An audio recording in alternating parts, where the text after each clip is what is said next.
At 5:42 on a Tuesday morning, I found my daughter's car parked crooked across my driveway. Leah had not called me in 7 months. Rain ticked against the kitchen window, light but steady, and the blue Subaru sat under the security lamp, with its nose pointed at my hydrangeas. Leah could park a delivery truck in a broom closet.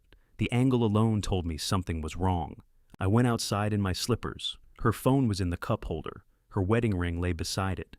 An overnight bag occupied the passenger seat, and Leah was curled beneath an old moving blanket in the back, wearing a dark green dress and one shoe. I tapped the glass. She opened her eyes, saw me, and started crying before either of us said a word. Then she locked the door. I stood there in the rain with my hand still raised. Leah. She turned her face toward the seat. I tried the handle, though I'd watched her press the lock. You want to tell me why your phone and your wedding ring are sitting up front like evidence? Her shoulders moved. I couldn't tell whether she was laughing or sobbing. Open the door. I'm sleeping. You're crying. I can multitask. That sounded like her. Not enough to make me feel better, but enough to let me breathe. Rain slid from my hair into my collar. I stepped back from the car and looked up and down the street. No headlights, no unfamiliar vehicle idling at the corner. Just Mrs. Kessler's newspaper turning dark in her driveway and the yellow porch light across from mine. I bent close to the window again. Are you hurt? No. Did somebody hurt you? No. Is Grant coming? Her eyes opened. That was not an answer. I had imagined seeing my daughter again so many times that I had worn grooves into the scenes. In some versions, she appeared at my shop and acted as if 7 months had been 7 days. In others, she called because her kitchen sink was leaking, and I made myself wait a respectful 3 seconds before saying I could come over. Once, while shaving, I imagined her showing up furious and giving me the chance to apologize properly. I nicked my chin because I'd gotten distracted composing my side. None of the scenes involved her sleeping in a locked car while I stood outside in plaid slippers. I only need an hour, she said.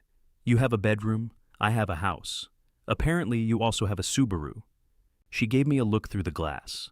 Even swollen-eyed and folded like a pocket knife, she could still make me feel like I'd said something deeply stupid.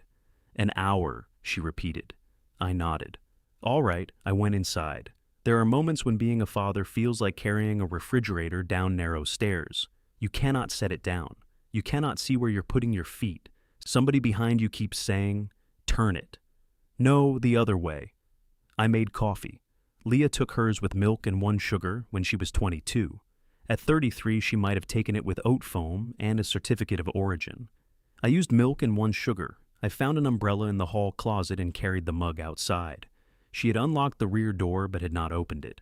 I pulled it wide and held out the coffee. Her mascara had collected in gray shadows under her eyes. The green dress was wrinkled across her waist.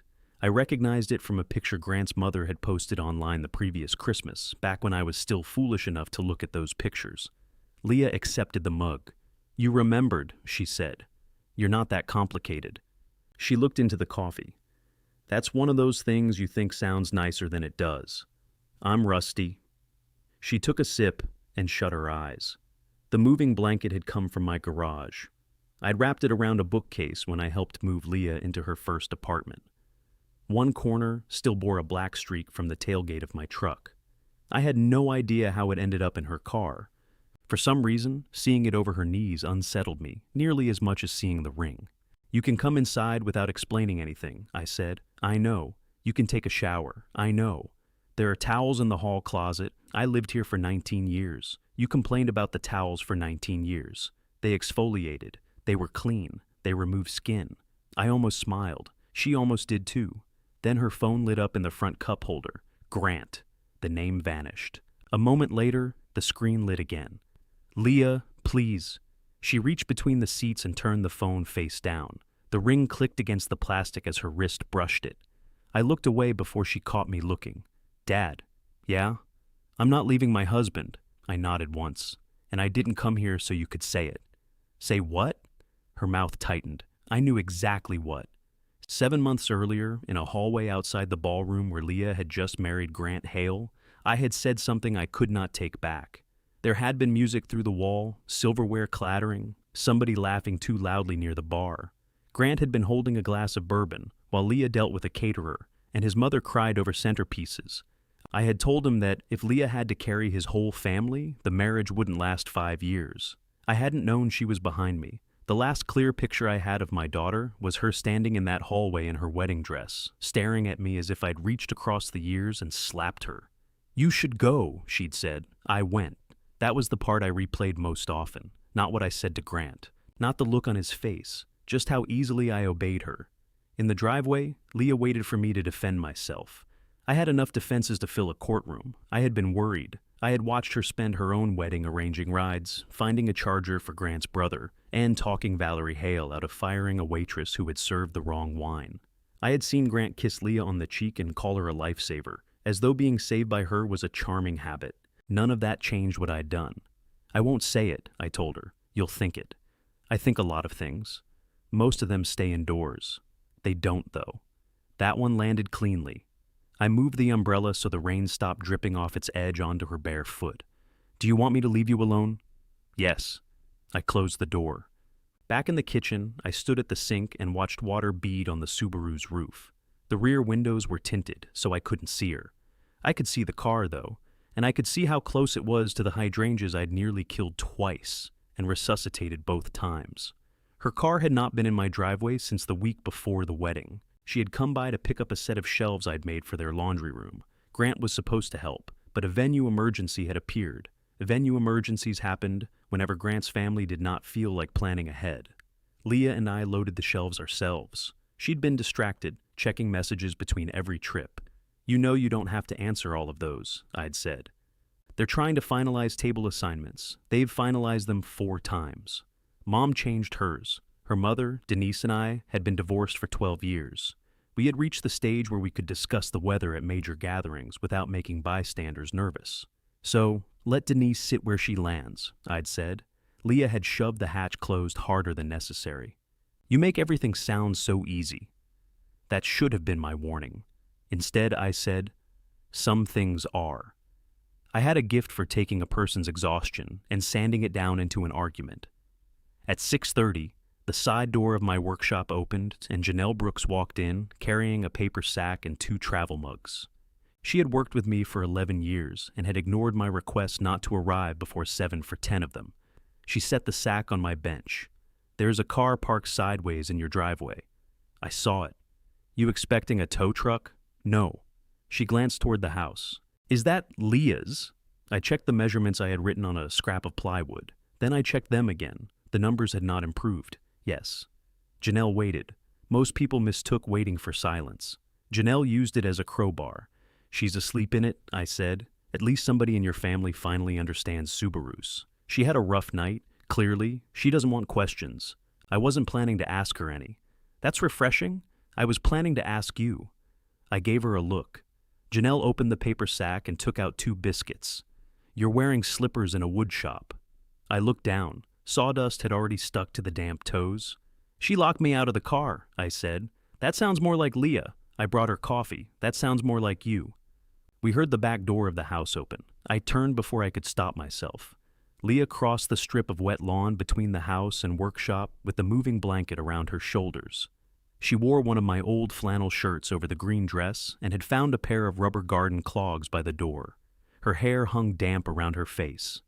Janelle did not rush toward her or soften her voice. One of the reasons I liked Janelle was that she treated trouble like weather, worth respecting, not performing for. "Morning," she said. "Hi, Janelle. You look terrible." "Thank you. I brought biscuits." Leah looked at the bag. "I take back every bad thing Dad has said about you." "Don't." "I use them for motivation." Leah sat on a stool beside the workbench. The blanket slipped open, and I saw a dark bruise on her shin. My eyes stopped there.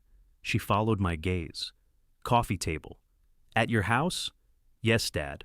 My husband did not strike me with a coffee table. Janelle became very interested in unwrapping a biscuit. I set down my pencil. I had to ask. "You didn't ask. You stared at my leg like you were estimating lumber. Did Grant hit you? No. Did anyone? No. Are you afraid of him?" She hesitated, but not in the way I expected. "I'm afraid of talking to him." The rain tapped the metal workshop roof. Janelle slid a biscuit toward Leah, then picked up her own coffee. "I'm going to check the maple delivery."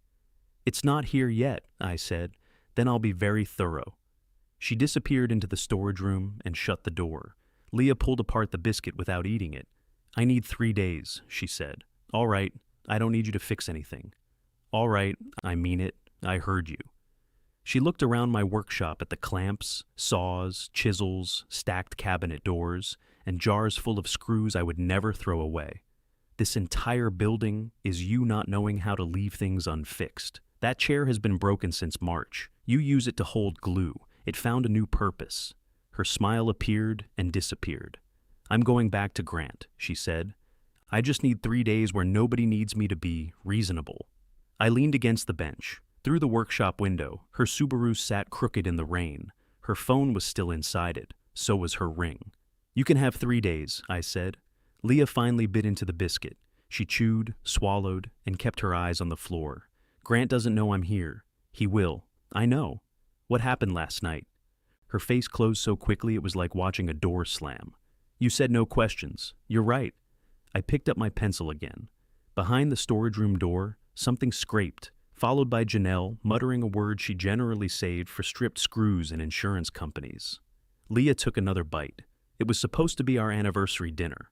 I stayed still. She looked toward the window, at the car she had driven through the night, and pulled the blanket tighter around her shoulders. His mother handed me an apron. I waited for the rest. Leah brushed crumbs from her fingers. That's it. Valerie handed you an apron. She didn't throw it at me. It wasn't a weapon.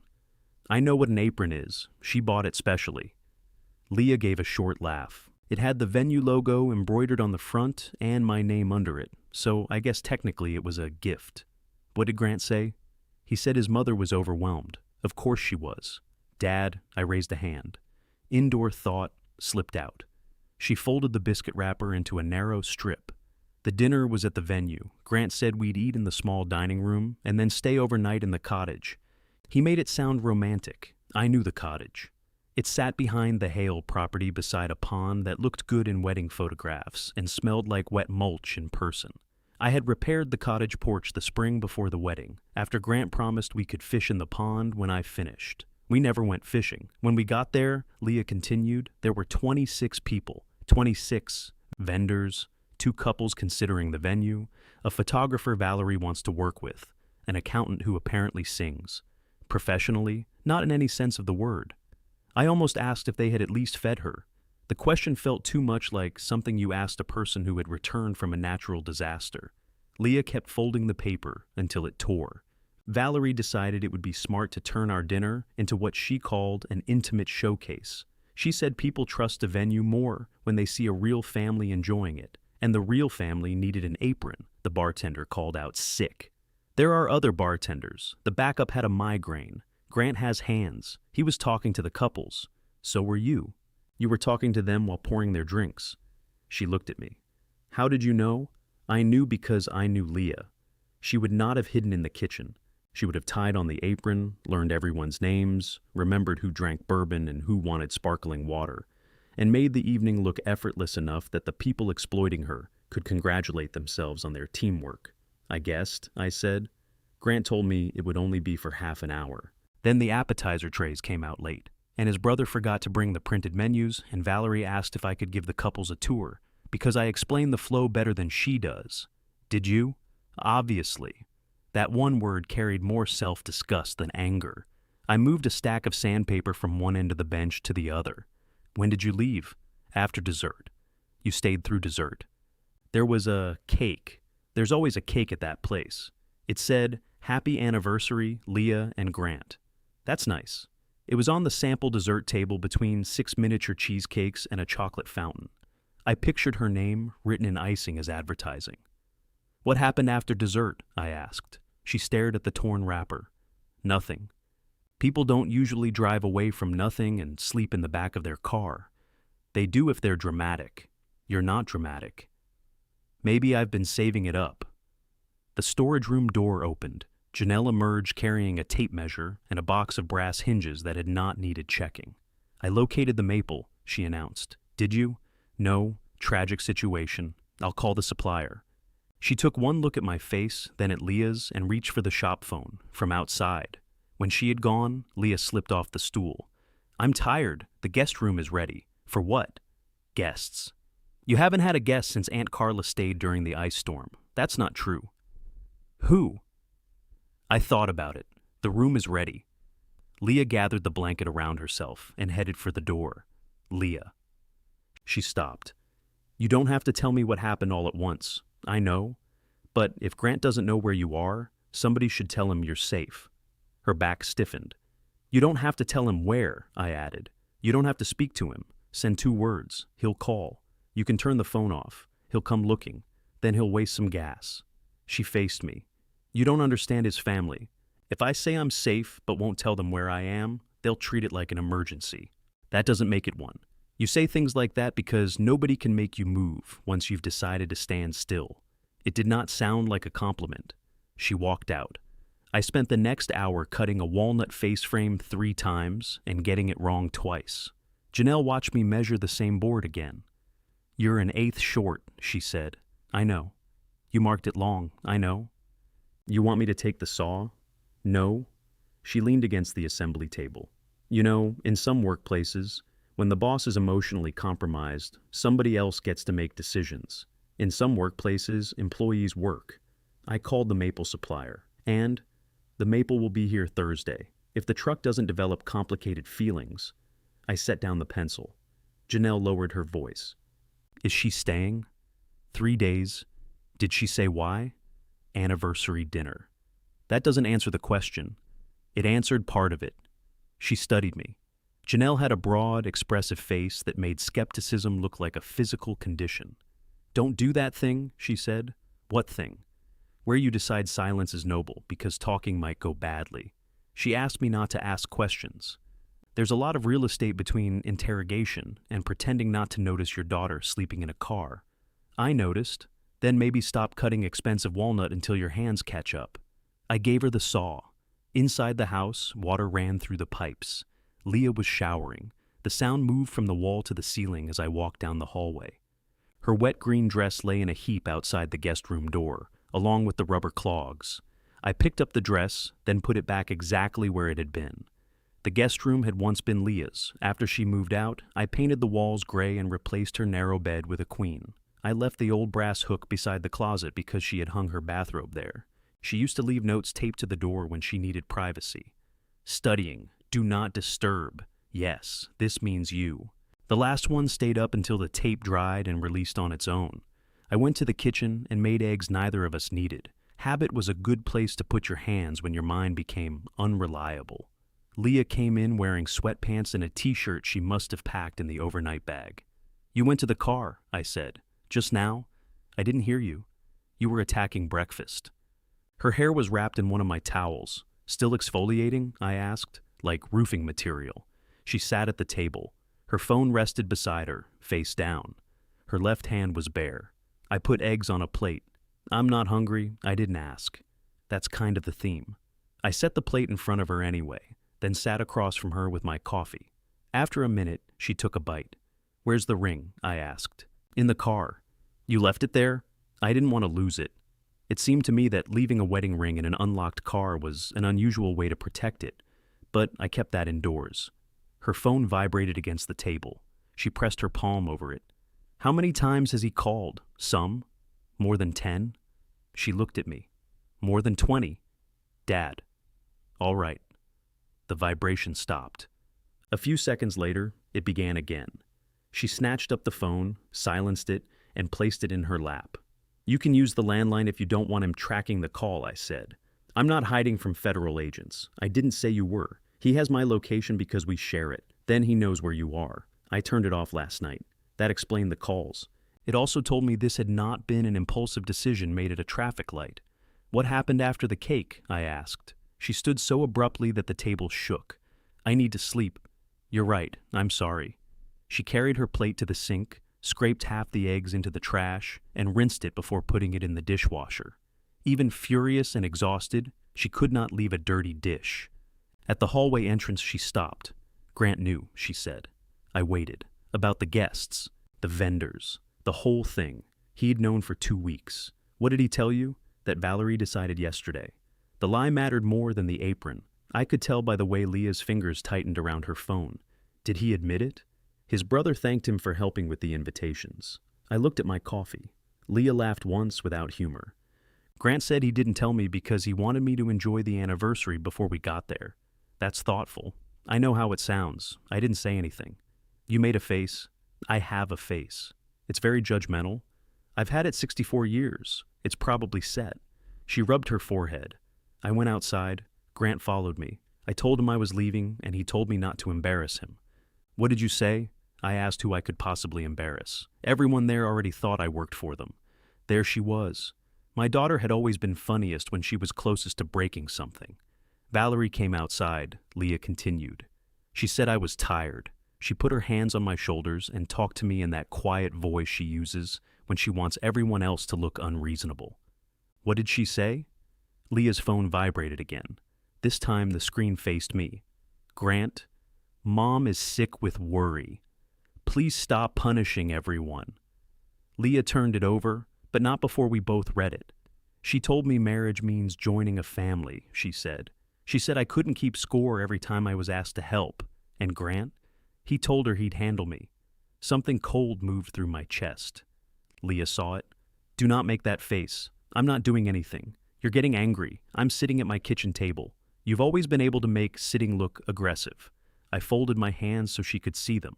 What did he say when you got home? We didn't go home. Where did you go? Nowhere. We argued in the parking lot. I got in my car. He stood behind it because he thought I wouldn't back up. I felt my chair creak under my grip. I didn't hit him, she said. I wasn't worried about him. I waited. He moved. And then you came here.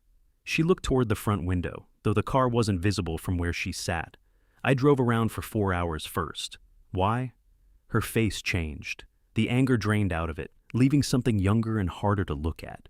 Because I knew you'd open the door. I didn't understand why that was a reason to stay away, and then I did. My daughter had spent 7 months making me the enemy of her marriage. Coming to me meant admitting she had run out of places where nobody would ask her to pay for being welcome.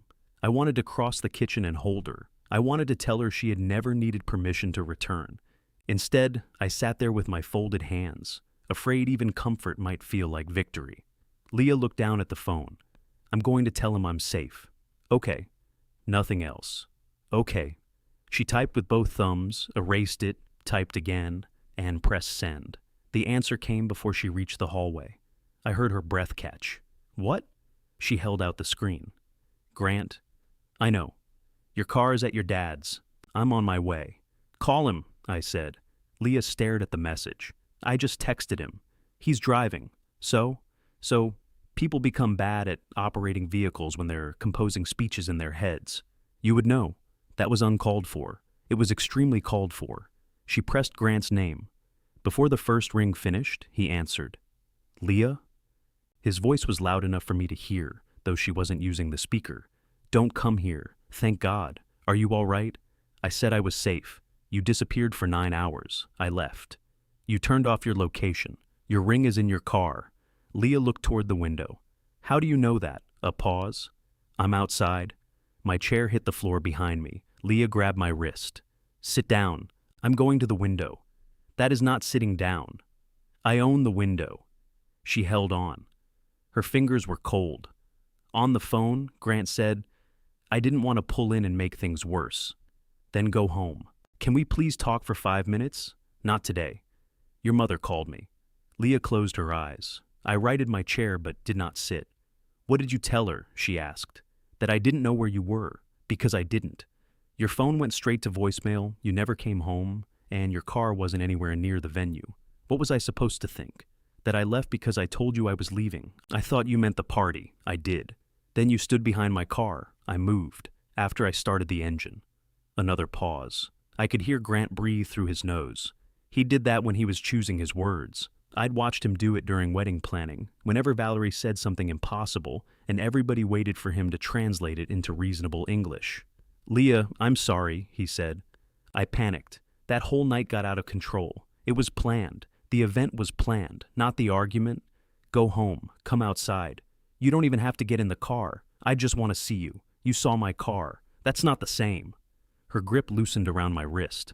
I said quietly, You don't have to go out there. Grant heard me. Tom?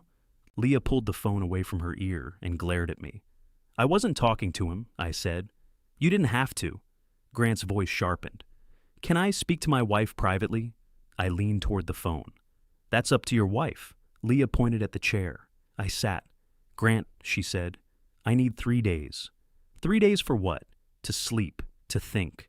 You can sleep at home. I can't think there. That's not fair. She laughed, and the sound made him go quiet. What isn't fair? She asked. Me leaving? Me not telling you where? Or me doing it at Dad's house? Leah, you know what he thinks of me. No, I know what he said once. He said our marriage would fail. He said it to you. I heard him. Which was worse. I looked at my folded hands. Grant continued. He's been waiting for this. He's going to use every hour you're in that house to convince you I'm the enemy. If you believed that, why did you drive here? Because I love you. It was the right answer. That did not make it false. Leah pressed her fingers to her forehead. Go home. I'll call you Thursday. Thursday? 3 days. I know how many days it is. Then why did you ask? I'm trying not to lose my temper. That sentence entered the kitchen and sat down with us. Leah's face went still. You should leave before you do. I didn't mean, she ended the call. For a few seconds, neither of us moved. Then an engine started across the street. I went to the front room, despite Leah saying my name behind me. Grant's silver SUV had been parked along Mrs. Kessler's curb. He pulled away slowly. He did not look toward the house. He wore the blue shirt Leah bought him the Christmas before they married, and his left hand rested high on the steering wheel, wedding band visible through the glass. Mrs. Kessler opened her front door and stared after him. She saw me in the window and lifted both hands as if asking whether she should call somebody. I shook my head. She picked up her soaked newspaper and went inside, disappointed. Leah stood behind me with her arms crossed. You looked, she said. He said he was outside. And you had to verify? I like accurate information. You wanted him to see you watching. He didn't. You wanted him to. I turned from the window. What do you want me to say? That you're not enjoying this? I felt the denial rise automatically. That was usually how I knew I was about to lie. I'm not enjoying what it's doing to you, I said. That's not what I asked. No. Her eyes filled, but her voice stayed level. He was right about one thing, probably more than one. You have been waiting. I've been worried. You've been waiting to be right. I was already right about some of it. The words were out before I could stop them. Leah flinched. There are cuts you make with care, following a pencil line, and there are cuts that happen because your hand moves before your judgment catches up. The second kind ruins the whole piece. I shouldn't have said that. But you believe it. I believe you're exhausted and your husband lied to you. You don't know anything about my marriage. I know you slept in your car rather than go home for one night. You didn't even come inside here because I knew this would happen. What is this? You standing there like a fire inspector in a burned-down house. I looked past her toward the kitchen. Her half-eaten eggs sat on the table. The guest room towel still wrapped her hair, giving her the appearance of someone who had come downstairs to report a plumbing problem rather than the collapse of her life. You're right, I said. She blinked. I am glad you came here, I continued. And some ugly part of me is glad you came here instead of going to your mother or Janelle or a hotel. I don't like that part, but it's there. Why? Because I've spent 7 months wondering whether you'd come to me if you needed me. Her mouth tightened. That's not the same as wanting your marriage to fail, I said, but I understand why it might feel the same from where you're standing. Leah took the towel off her head. Her damp hair dropped around her shoulders. I need sleep. I know. And I need you not to call Mom. I won't. Or Aunt Carla. I won't. Or anybody. I won't. She went down the hall and closed the guest room door. A moment later, I heard the lock click. I stood in the front room for a while, looking at the rain. When I returned to the workshop, Janelle was fitting hinges to a cabinet door. He leave? She asked. You saw him? Silver SUV, expensive haircut, parked like a private investigator with a dental plan. He's Leah's husband. I know who he is. She asked for 3 days, and he gave her 11 minutes. I picked up a chisel and inspected its edge. Janelle took it from me. Go sand something. I can use a chisel, not with your forehead doing that. What is my forehead doing? Planning a felony, no crimes before lunch, shop policy. You made that rule after the plumber. He knew what he did. I spent the next 2 hours sanding drawer fronts, Sanding was useful because the work improved when you stopped talking. By 10:30, I could feel my pulse in my shoulders instead of my throat. At 11, my phone rang. Denise. I let it ring twice before answering. Is she there? My former wife asked. Hello to you too. Grant called me at 6:15. Valerie called at 6:20. Valerie's sister called at 6:40, which is especially impressive because I haven't spoken to that woman since the rehearsal dinner. Leah's safe. Is she there?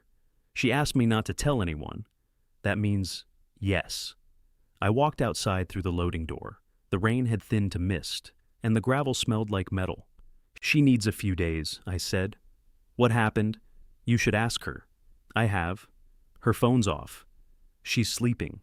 Denise was silent long enough that I checked the screen. Did he hurt her? She asked. No. Are you sure? She said he didn't. That wasn't my question. It's the answer I have. Another silence. Denise and I had spent 24 years learning how to hear accusation in weather reports. Divorce had not cured us. It had only reduced the frequency. Tom, listen to me, she said. Do not turn your house into a fortress. I'm not. You love a siege. I do not love a siege. You stock canned chili like the government is after you. That's called buying in bulk. If she feels like she has to choose between you and Grant, she'll choose him. The certainty in her voice irritated me because I was afraid it was true. She came to me, I said.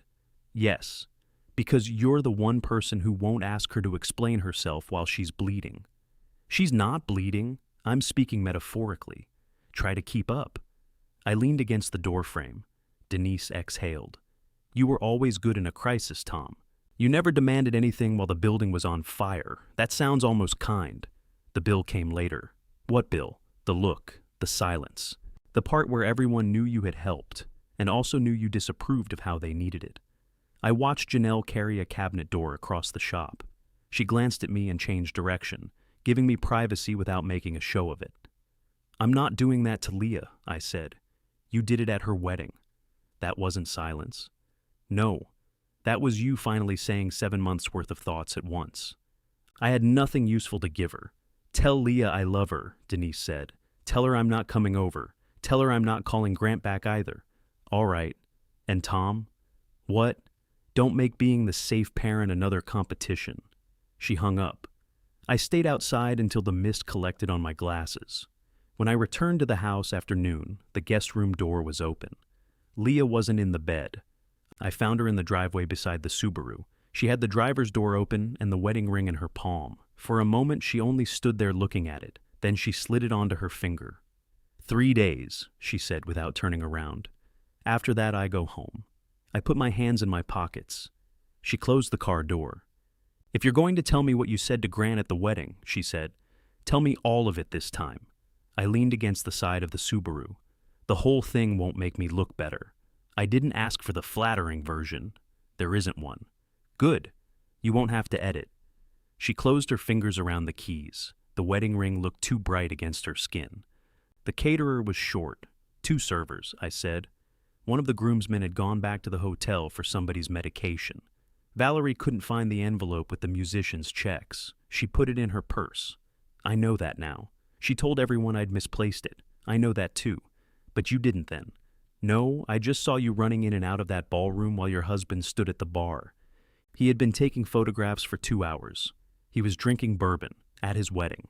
You asked me what happened, not whether I've changed my opinion. She looked toward the house. Keep going. I found him in the hall. I asked if he planned to help you. You didn't ask it like that. No. What did you say? I said, are you going to let her spend the whole night cleaning up after your family? Leah's jaw moved. Grant said you liked being involved, I continued. He said you got nervous when you didn't have something to do. That's true. It didn't look true. It can be true and still be bad for me. I understand that now. Do you? I'm trying. A pickup passed at the end of the street, tires hissing over wet pavement. Leah watched it until it disappeared. What else? She asked. He said his family was under pressure. I said they were always under pressure when you were nearby to absorb it. She looked at me. I was angry, I noticed. He said I didn't understand the way their family worked. I told him I understood exactly how it worked. And then? He said, Leah likes being needed. Her face changed slightly. I said. You like that she needs to be needed. The ring turned beneath her thumb. She had not heard that part. I could tell. I told him marriage wouldn't change the pattern, I said. He asked whether I'd come to his wedding to insult him. I said, if you had to carry his whole family, the marriage wouldn't last 5 years. And that's when I walked up. Yes. You made it sound like a threat. I meant it as a warning. To him? Yes. On our wedding day. Yes. Without talking to me first. Yes. Every answer made me smaller. That was probably appropriate. Leah opened the driver's door and sat sideways in the seat. Feet on the pavement. The phone remained on the console. Her overnight bag was gone, but the blanket still lay twisted in the back. I thought you were hoping we'd fail, she said. I wasn't. You didn't call the next day. You told me to leave. I told you to leave the wedding. I thought you wanted space. You always think people want space when they're angry with you. That is usually what angry people want. No, it's what you want. You go quiet until everybody is calmed down enough to approach you correctly. I looked at the wet driveway. I waited 4 days, she said. Every time my phone rang, I thought it might be you apologizing. I did call Sunday at 7:12 in the evening. You said, hope you two are settling in. Call when you're ready. I remembered standing beside my kitchen sink with the exact words written on an envelope. I'd read them twice before dialing, so my voice would sound steady. You remember the time? I asked. I remember the whole voicemail. I thought I was respecting what you asked for. You were making me come back first. That was close enough to the truth that arguing would have been embarrassing. I wrote you an apology, I said. Where is it? In my desk. You didn't send it? No. Then you wrote yourself an apology. I let out a breath that almost became a laugh. That's fair. It isn't funny. No. She stood and tossed me the car keys.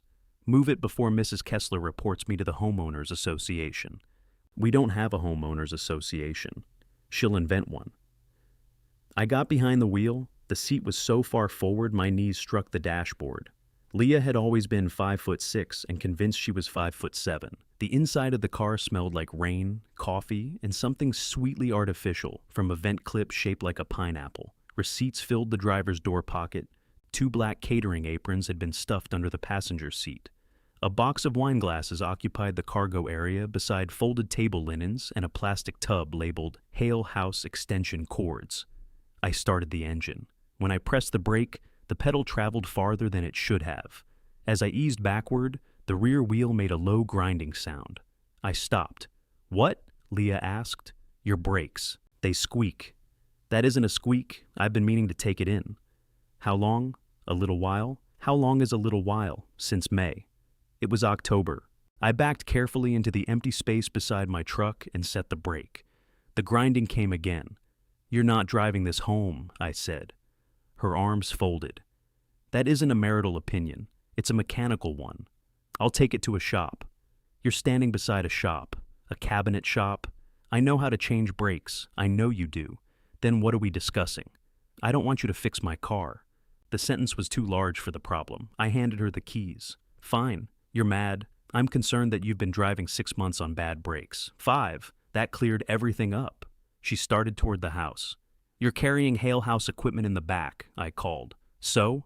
Did they pay you mileage? She turned. Do not inventory my life. I looked in the cargo area. You always look in the cargo area. It's visible through the mirror. You looked with intention. I had no defense against that because I had. She went inside, leaving me beside the car. Through the rear glass, the folded white linens seemed to glow in the gray morning. Janelle appeared at the workshop door. Bad brakes? Apparently since May. She won't let you fix them. No. You going to? No, really? She told me not to. Janelle nodded. I'm proud of you. Don't be. I'm still thinking about doing it while she sleeps. That feels more natural. We worked until 5. Leah slept through lunch, then spent part of the afternoon on the back porch with her phone. I saw her walking in small circles whenever I carried lumber between the shop and storage shed. Once, she lifted a hand toward me, warning me not to come closer. I didn't. At 5:20, Valerie Hale called. Her name had remained in my contacts because deleting it would have required more emotional ceremony than I was willing to give her. Tom, she said when I answered, I hope this isn't a bad time. It's never been a better one. She paused, uncertain whether I was joking.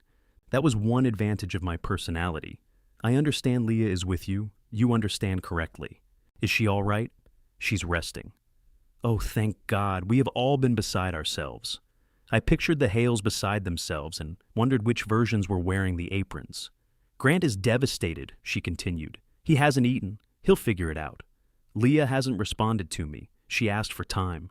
I know, but this is so unlike her. Leaving an event, turning off her location, frightening everyone.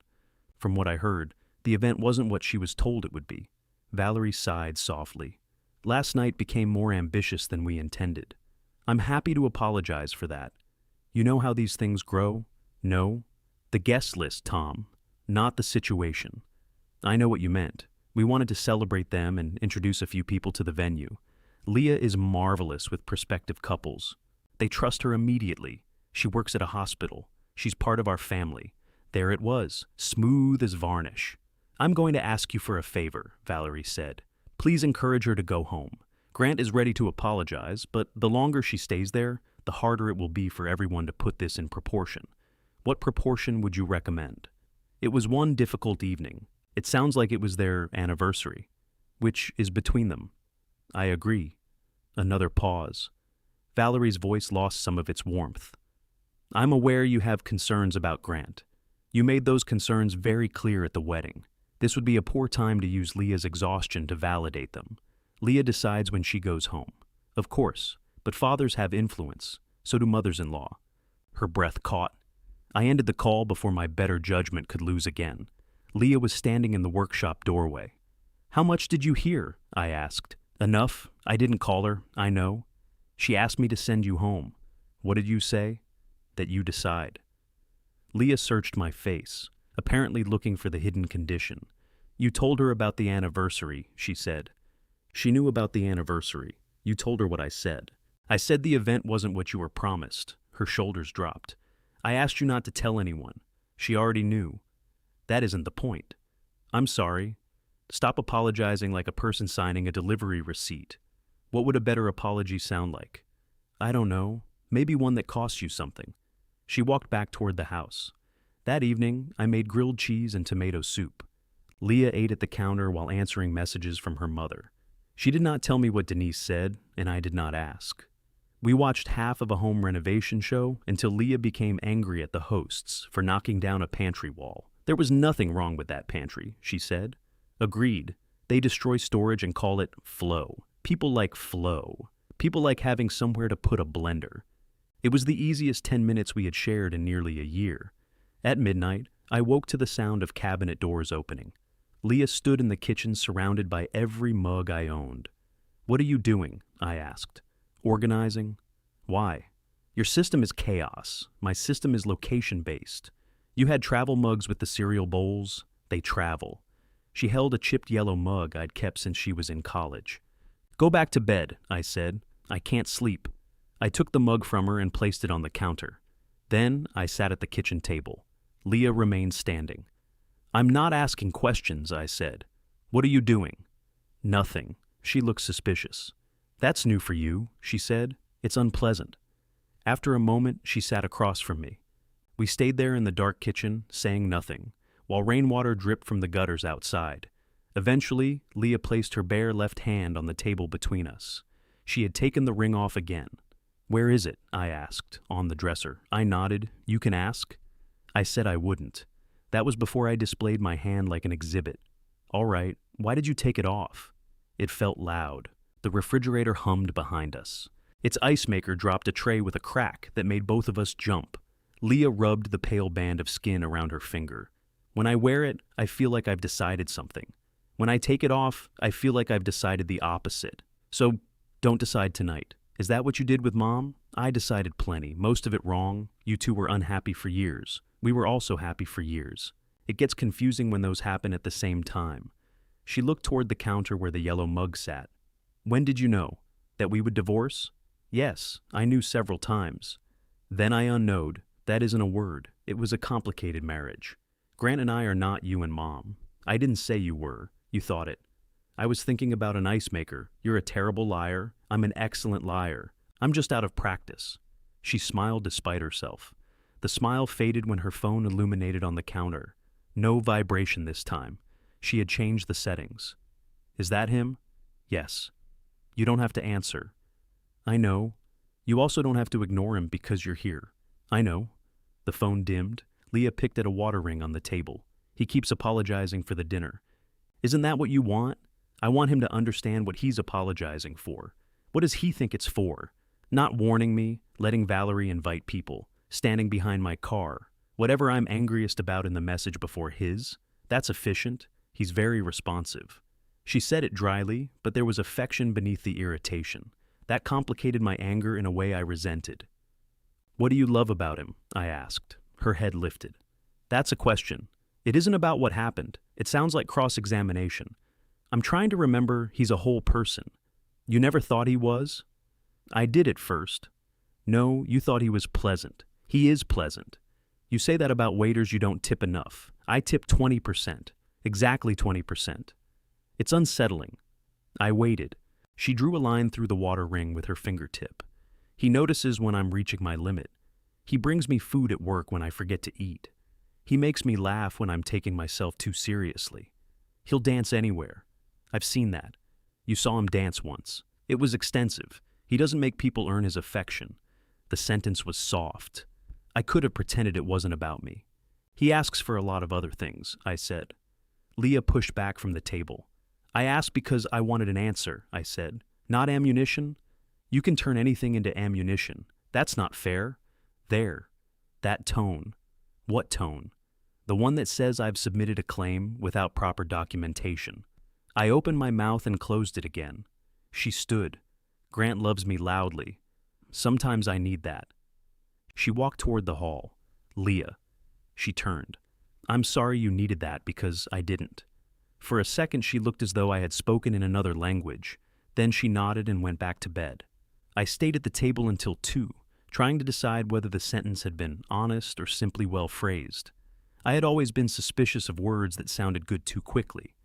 In the morning, I opened the bottom drawer of my desk. The envelope lay beneath old invoices and a warranty for a table saw I no longer owned. Leah was written across the front in block letters. I had not sealed it.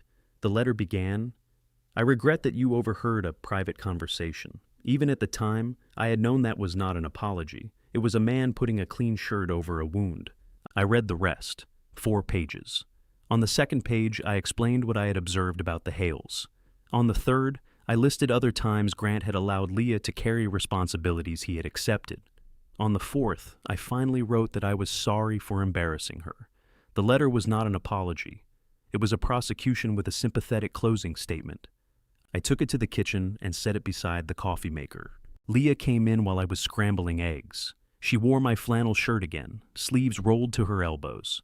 The ring was back on her finger. What's that? She asked. The apology I didn't send. She stared at the envelope. You don't have to read it. Why are you giving it to me? You asked where it was. That was rhetorical. I've never been good with rhetorical questions. She took the pages out and read them standing at the counter. I turned off the burner before I ruined breakfast. Her face remained blank through the first page. On the second, one eyebrow rose. By the fourth, she was shaking her head. You cited examples. I was thorough. You put dates. Some. May 17th. Grant missed dinner because Valerie needed him to move tables. You cooked for his birthday. He arrived at 10:30. You wrote 4 pages about why you were right and 2 sentences about hurting me. I didn't send it. That doesn't help as much as you think.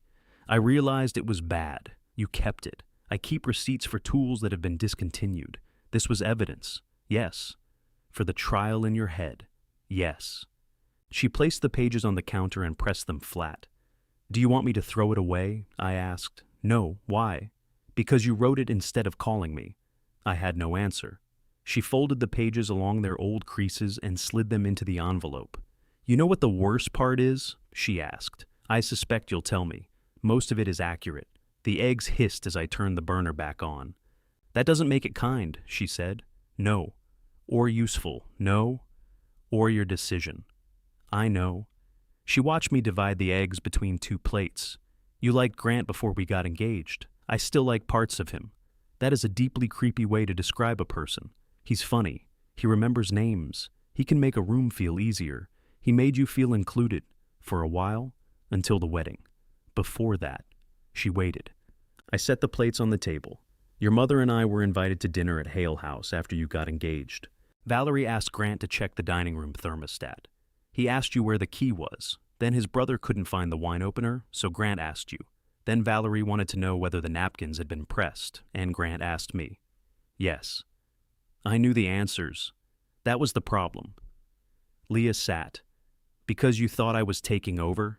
Because everybody assumed you would. She took a bite of eggs and chewed slowly. Mom assumed things too, she said. I'm aware. No, I mean about me. During the divorce, I put down my fork. She called me every night to ask whether you'd eaten. We were separated. She worried. You called to ask whether she sounded upset. I shouldn't have. You both said you weren't putting me in the middle. You were 21. Oh, good. Adult daughters can't be put in the middle. I didn't say that. You made me the calm one, Dad. Both of you did. If I got angry, then there were 3 angry people and nobody steering. The kitchen seemed very small. I thought I was protecting you by not criticizing her, I said. You didn't criticize her. You just went silent until I explained why she was acting that way. I stared at my plate. Leah's voice softened. You hated that the Hales assumed I would manage everyone because you knew how useful it was. That's not why, isn't it? No. Then why? Because I knew what it cost you. She looked down. I also knew I'd help teach you to pay it, I said. I didn't want to know that part, but I did. We finished breakfast without talking. It was not comfortable, but it was honest, which I was beginning to understand had a different texture. Later, I asked Janelle to order brake pads and rotors for the Subaru. You have permission? She asked. No. She lowered the phone. I'm not installing them. I'm pricing them. That's how it starts. I'm going to tell her the cost. Look at you, participating in the free market. At noon, Leah came into the shop carrying the plastic tub of Hale House extension cords. Grant needs these tomorrow, she said. Then Grant can pick them up. He asked me to bring them. You're 3 days into a 3-day disappearance, and he wants an extension cord? It's 12 cords. That changes everything. She put the tub on the floor. There's a client walkthrough Thursday morning. Of course there is. I said I'd leave them on the porch. I tried not to show surprise. What? She asked. Nothing. I set a boundary. You can acknowledge it. Good boundary. Now you sound like a therapist on his first day. I'm learning. Her phone rang. She looked at the screen and answered. Hi. Grant's voice was faint. I turned toward the cabinet doors, giving her what privacy a one-room workshop allowed. Yes, she said. The cords will be outside. A pause. No, I'm not coming to the walkthrough. Another pause. I said, Thursday, Grant. Her eyes shifted to me. Fine, she said. 5 o'clock. She ended the call. What's at 5? I asked. He's coming here. For the cords? For me. The workshop went quiet except for Janelle's sander. Leah looked at her ring, twisting it once. I'm going home tomorrow, she said. And before you ask, no, I haven't changed my mind. I looked through the open door at her Subaru. All right, I said. She narrowed her eyes. That's all? No. What else? Your car needs brakes. That isn't relevant. It will be when you try to drive home. Grant is picking me up. Then it will be relevant the next time you drive. I'll take it somewhere. The rear brakes are grinding. You may need rotors. I know what rotors are. You asked me once if blinker fluid was real. I was 17, and you kept a straight face for 40 minutes. Educational moment. You made me ask the man at the auto parts counter. He enjoyed it. He called 3 other employees over. Community education. She stared at me, fighting a smile and resenting me for making the fight necessary. I priced the parts, I said. You pay for them. I'll do the work. No gift, no debt. I didn't ask you to price anything. That's true. That's the problem. I'm giving you information. You're arranging the answer until I'd be stupid to say no. You'd be unwise. There. You even have a nicer word for stupid. Janelle switched off the sander. I can go find that maple again. The maple arrived, Leah and I said together. Janelle looked between us. It could be lost emotionally. She carried the sander into the finishing room. Leah sat on the edge of the assembly table. Why can't you let me handle one thing myself? I've let you handle many things yourself.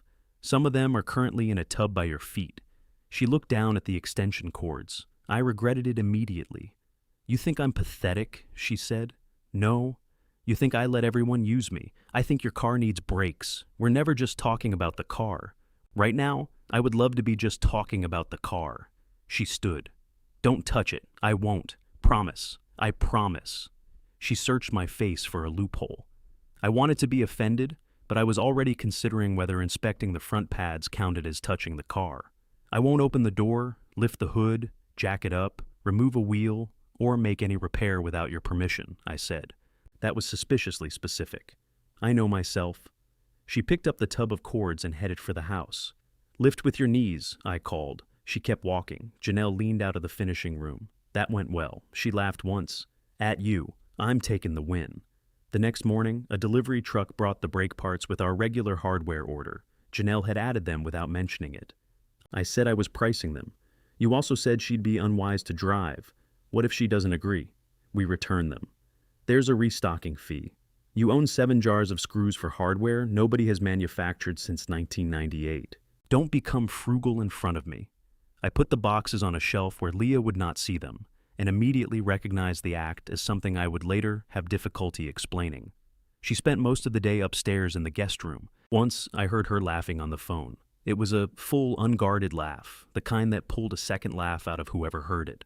I stood at the bottom of the stairs with a box of furnace filters under my arm, listening long enough to feel ashamed. Grant could make her laugh when she was angry. That was something I had to give him.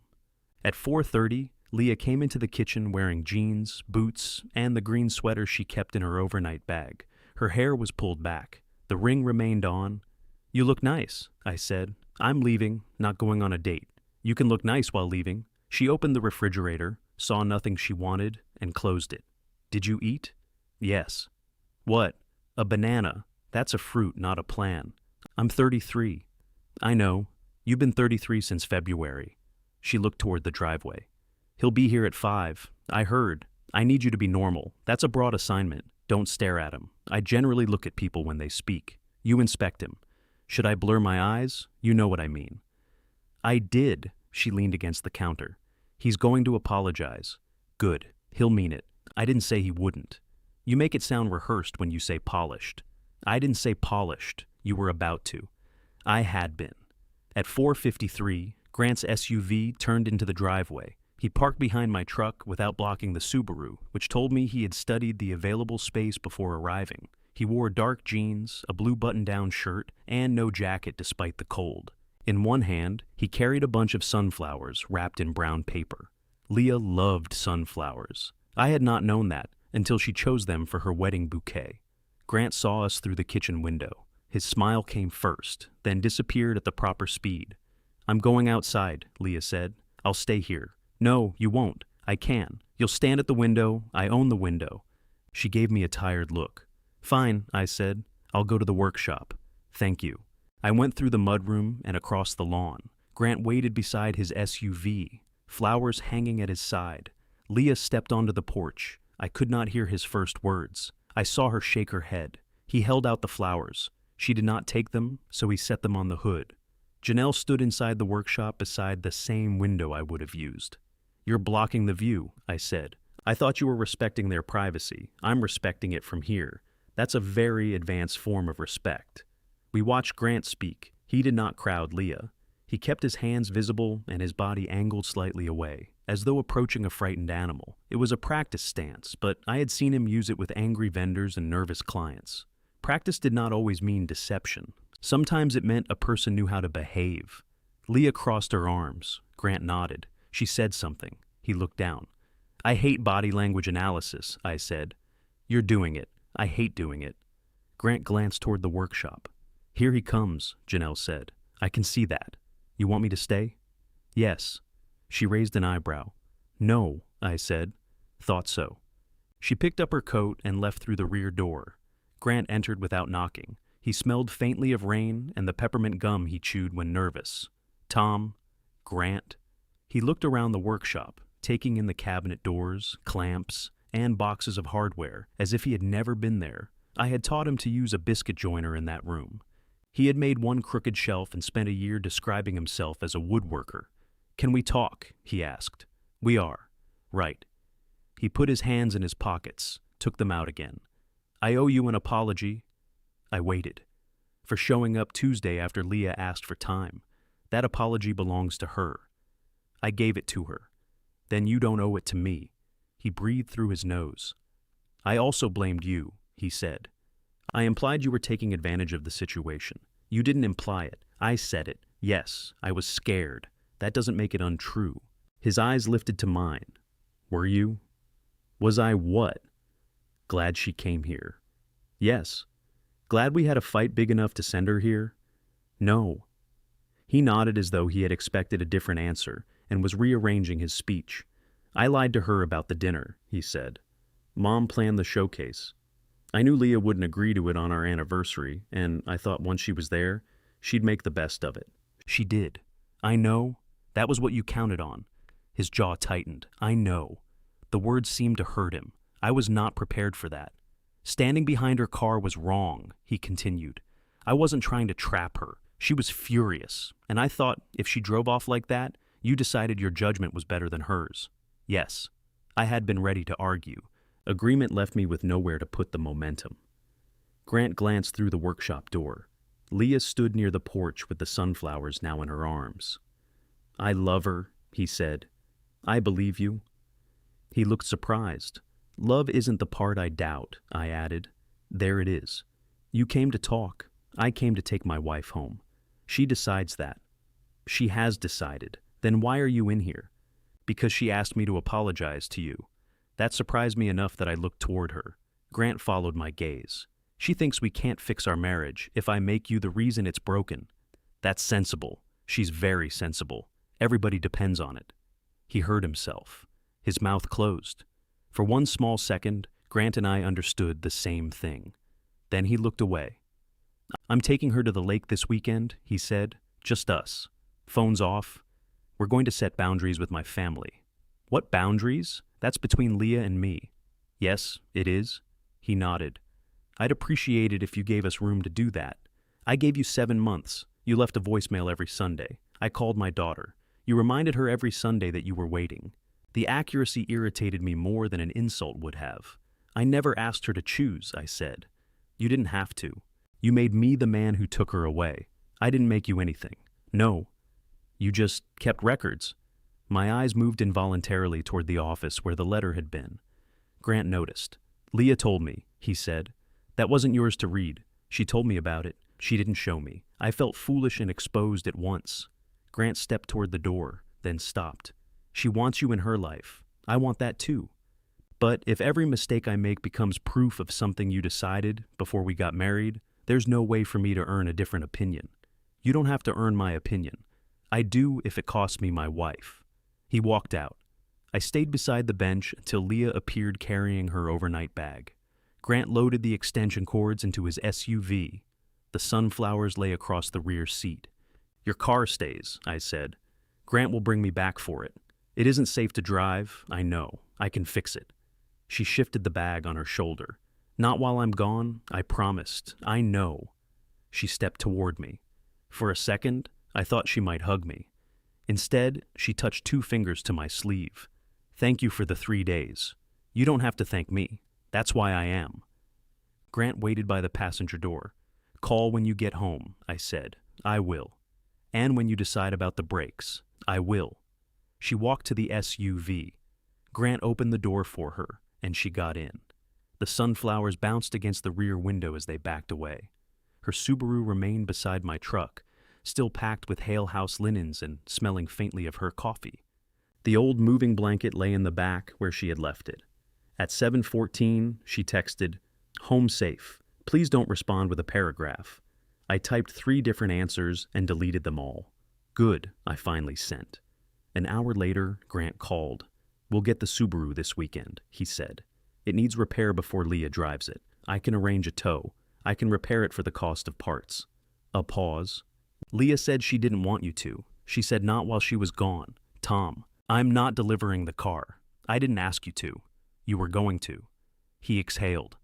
I was going to ask if you could bring it after you fixed it. No? Why? Because if Leah wants the car, Leah can come get the car. That sounds like a condition. It is. What condition? That she comes and gets her own property. Grant was quiet. Then he said, This is exactly what I mean, and ended the call. I stood in the kitchen with the phone in my hand. Through the window, the Subaru sat under the security light, parked perfectly straight now. It looked less like a car than something my daughter had forgotten on purpose. The Subaru stayed through the weekend. I did not touch it. I walked around it 6 times on Saturday, twice carrying lumber and 4 times without a reason. I checked the tires from a respectful distance. I looked at the brake part boxes on the workshop shelf. I did not open them. Janelle caught me staring through the window. "You could put a tarp over it," she said. "Why?" "So the neighbors won't see your unfinished emotional project. It's a car. Then fix it." I promised not to. Then stopped gazing at it like a sailor's widow.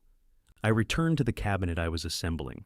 On Sunday evening, I did not leave my usual voicemail. I picked up the phone at 7:12, saw Leah's name, and put it back down. Grant had asked for room. Leah had asked for 3 days and then returned home. Calling on schedule felt less like affection now and more like ringing a bell to remind her I existed. At 7:26, she texted, "No Sunday State of the Union address?" I read it twice before answering. Didn't want to crowd you. 3 dots appeared, vanished, and reappeared. Lake was good. We talked. I'm okay.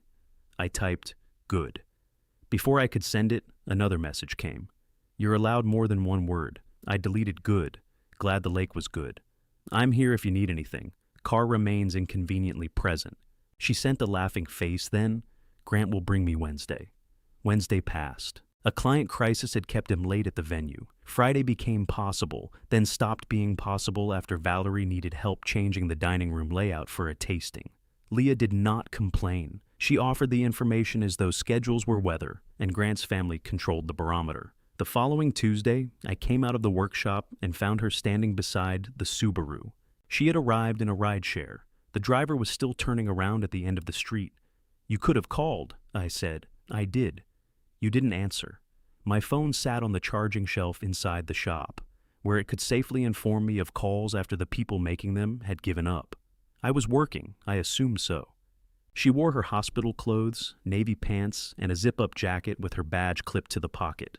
Her hair was tied up, and tiredness sat beneath her eyes in a way that makeup could not negotiate with.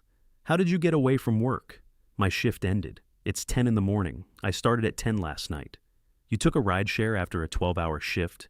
"Yes. You could have called me. We're going in a circle." She held out the keys. "Please fix the brakes." I took them.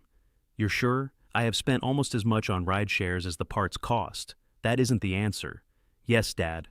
I am asking you to fix my car. Parts only. I'm not charging labor. That sounds like a gift. It's a small gift. You said no debt. You changed the terms by making me wait 12 days. She smiled. "There he is?" "Who?" "The man who finds an invoice in every favor." I nearly handed the keys back. She saw it and closed her fingers over mine. "I'm kidding," she said. "Mostly?" We pulled the Subaru into the work bay beside the shop. I did not usually repair cars there, but the concrete was level, and I had a jack and stands from the years when paying a mechanic had felt like an insult. The cargo area had to be emptied before I could reach the wheel lock key beneath the floor panel. Leah carried out the tub of table linens. I removed the wine glasses and 2 folded sign stands. Under those sat a case of votive holders, a box of unused menus, and a roll of cream-colored fabric long enough to decorate a courthouse. "You run a mobile branch," I said. "They needed my car after one of the vans broke down." "When did the van break down?" "June." "Was it injured critically?" She set down the menus. "We talked at the lake." "I didn't ask about the lake." "You were about to turn this into the lake." I lifted the floor panel. "How did the talk go?" Grant apologized. A real apology. What made it real? He didn't explain himself. I glanced at her. He said he knew about the showcase, knew I would say no, and put me in a position where saying no would embarrass everyone. He said that was manipulative. That sounds accurate. He also apologized for telling me I sounded like you. That was the worst part? At the time. She leaned against the open hatch. He told Valerie no more surprise events. No asking me to work when I'm there as family. No lending out my car. I looked at the venue equipment spread across my shop floor. "This was already in it," she said. I didn't say anything. "You have shoulder punctuation. I'm getting the jack." The rear pads were worn nearly to the backing plates. One rotor had a deep groove that caught my fingernail. Leah crouched beside me while I worked, just as she had when she was 17, and determined to understand why a brake caliper could not simply be called the thing that squeezed. "That looks bad," she said. "It isn't good." Would it have failed? Eventually? Was I close? I don't know. She considered that. "Thank you for not making it worse. The rotor did that." I meant the answer. I showed her how to compress the caliper piston. She tried, swore, adjusted her grip, and succeeded. "You still remember," I said. "You made me rotate my own tires until I moved out." It built character. It built resentment and shoulders, both useful. For a while, we worked without stepping on each other's lives. She handed me sockets before I asked. I held the work light while she cleaned the bracket. It was the old language between us, made of tools and practical questions. When the first wheel was back on, she sat on the floor with her knees up. "Do you still have the bar pieces?" she asked. I kept tightening the lug nuts. "What bar pieces?" "For Hale House." I knew exactly what she meant. Before the wedding, I had promised to build a custom bar and cabinets in the venue's west room as my gift to Leah and Grant. Valerie called the room the Garden Salon, though its view consisted mostly of a gravel lot and 3 determined boxwoods. I had completed the cabinet boxes and most of the walnut face frames. Then Valerie changed the layout twice. After the wedding, I stopped answering her requests for a 3rd set of drawings. "The pieces are in storage," I said. "Are they usable?" "They're cabinet parts. They don't expire." Valerie thinks the walnut warped. Valerie thinks wood behaves, according to whether she's pleased with it. Leah rubbed a spot of brake dust from her thumb. "They have a corporate reception in 6 weeks. They always have something in 6 weeks. It's a big booking." "Big enough to repair the van?" She sighed. "What are you asking?" I said. "For you to finish what you promised." There was no accusation in her voice. That made it harder. "The original design?" I asked. "Yes." "Not Valerie's 3rd version?" "I don't know which version is which." The first had a straight service bar and lower storage. The second added a back bar and glass shelves. The third moved everything 4 feet to accommodate a piano nobody owns. I think she gave up on the piano. That piano took 3 weeks of my life. Leah looked at the half-repaired car. "I know things are still strange between us. Things are always strange between us. I'm serious. So am I. If you finish it, it would mean a lot to Grant." There it was, not to Valerie, not to Hale House. "To Grant. And to you?" I asked. "Yes." "Why?" "Because you promised it as our wedding gift, and then we stopped talking." "You stopped talking. I know. I stopped building. I know." We sat with the symmetry. The unfinished bar had been my own silent invoice. I had told myself I could not continue because Valerie would not approve a design, and Leah would not return my calls. The truth was less tidy. Finishing it would have felt like blessing a marriage I believed was hurting my daughter. So I left thousands of dollars worth of walnuts stacked beneath canvas and called the delay logistical. "Original scope," I said. "No piano, no added shelving, no rebuilding the room around it." Leah's face brightened so quickly that I felt both useful and trapped. I'll tell them. I need to inspect the space first. Thank you. Don't thank me until you see the invoice." Her smile disappeared. "That was a joke," I said. "Mostly." I looked at her. "See," she said. Shoulder punctuation. We finished the brakes by 1. Leah washed her hands at the shop sink, ate half of Janelle's turkey sandwich after denying she was hungry, and took the car for a careful loop around the block. When she returned, she parked perfectly between the lines painted beside the workshop. "Better?" I asked. "It stops. I'm a fan." She paid for the parts before leaving. I tried to subtract the shop discount, and she made me add it back. The Hale House equipment remained on my floor. "You're not taking this?" I asked. Grant said no more, lending them my car. "Where should I put it?" "They'll get it." "Who?" "Not me."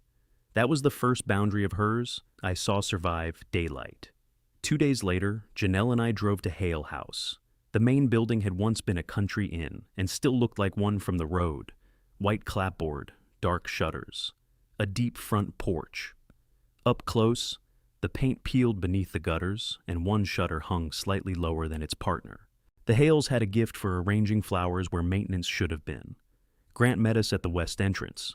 "Thanks for doing this," he said. "I'm inspecting it." "Right."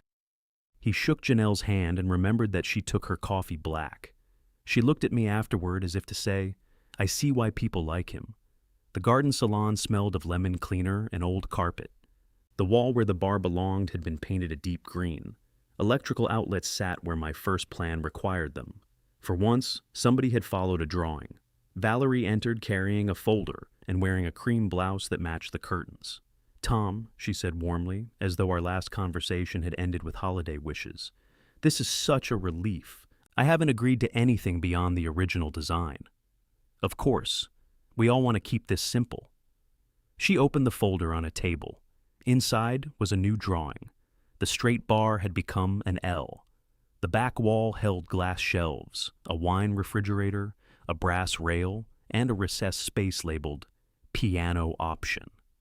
I looked at Leah. She stood in the doorway behind Valerie, still wearing her hospital badge. Her expression told me she had never seen the drawing. Valerie placed one manicured finger on the page.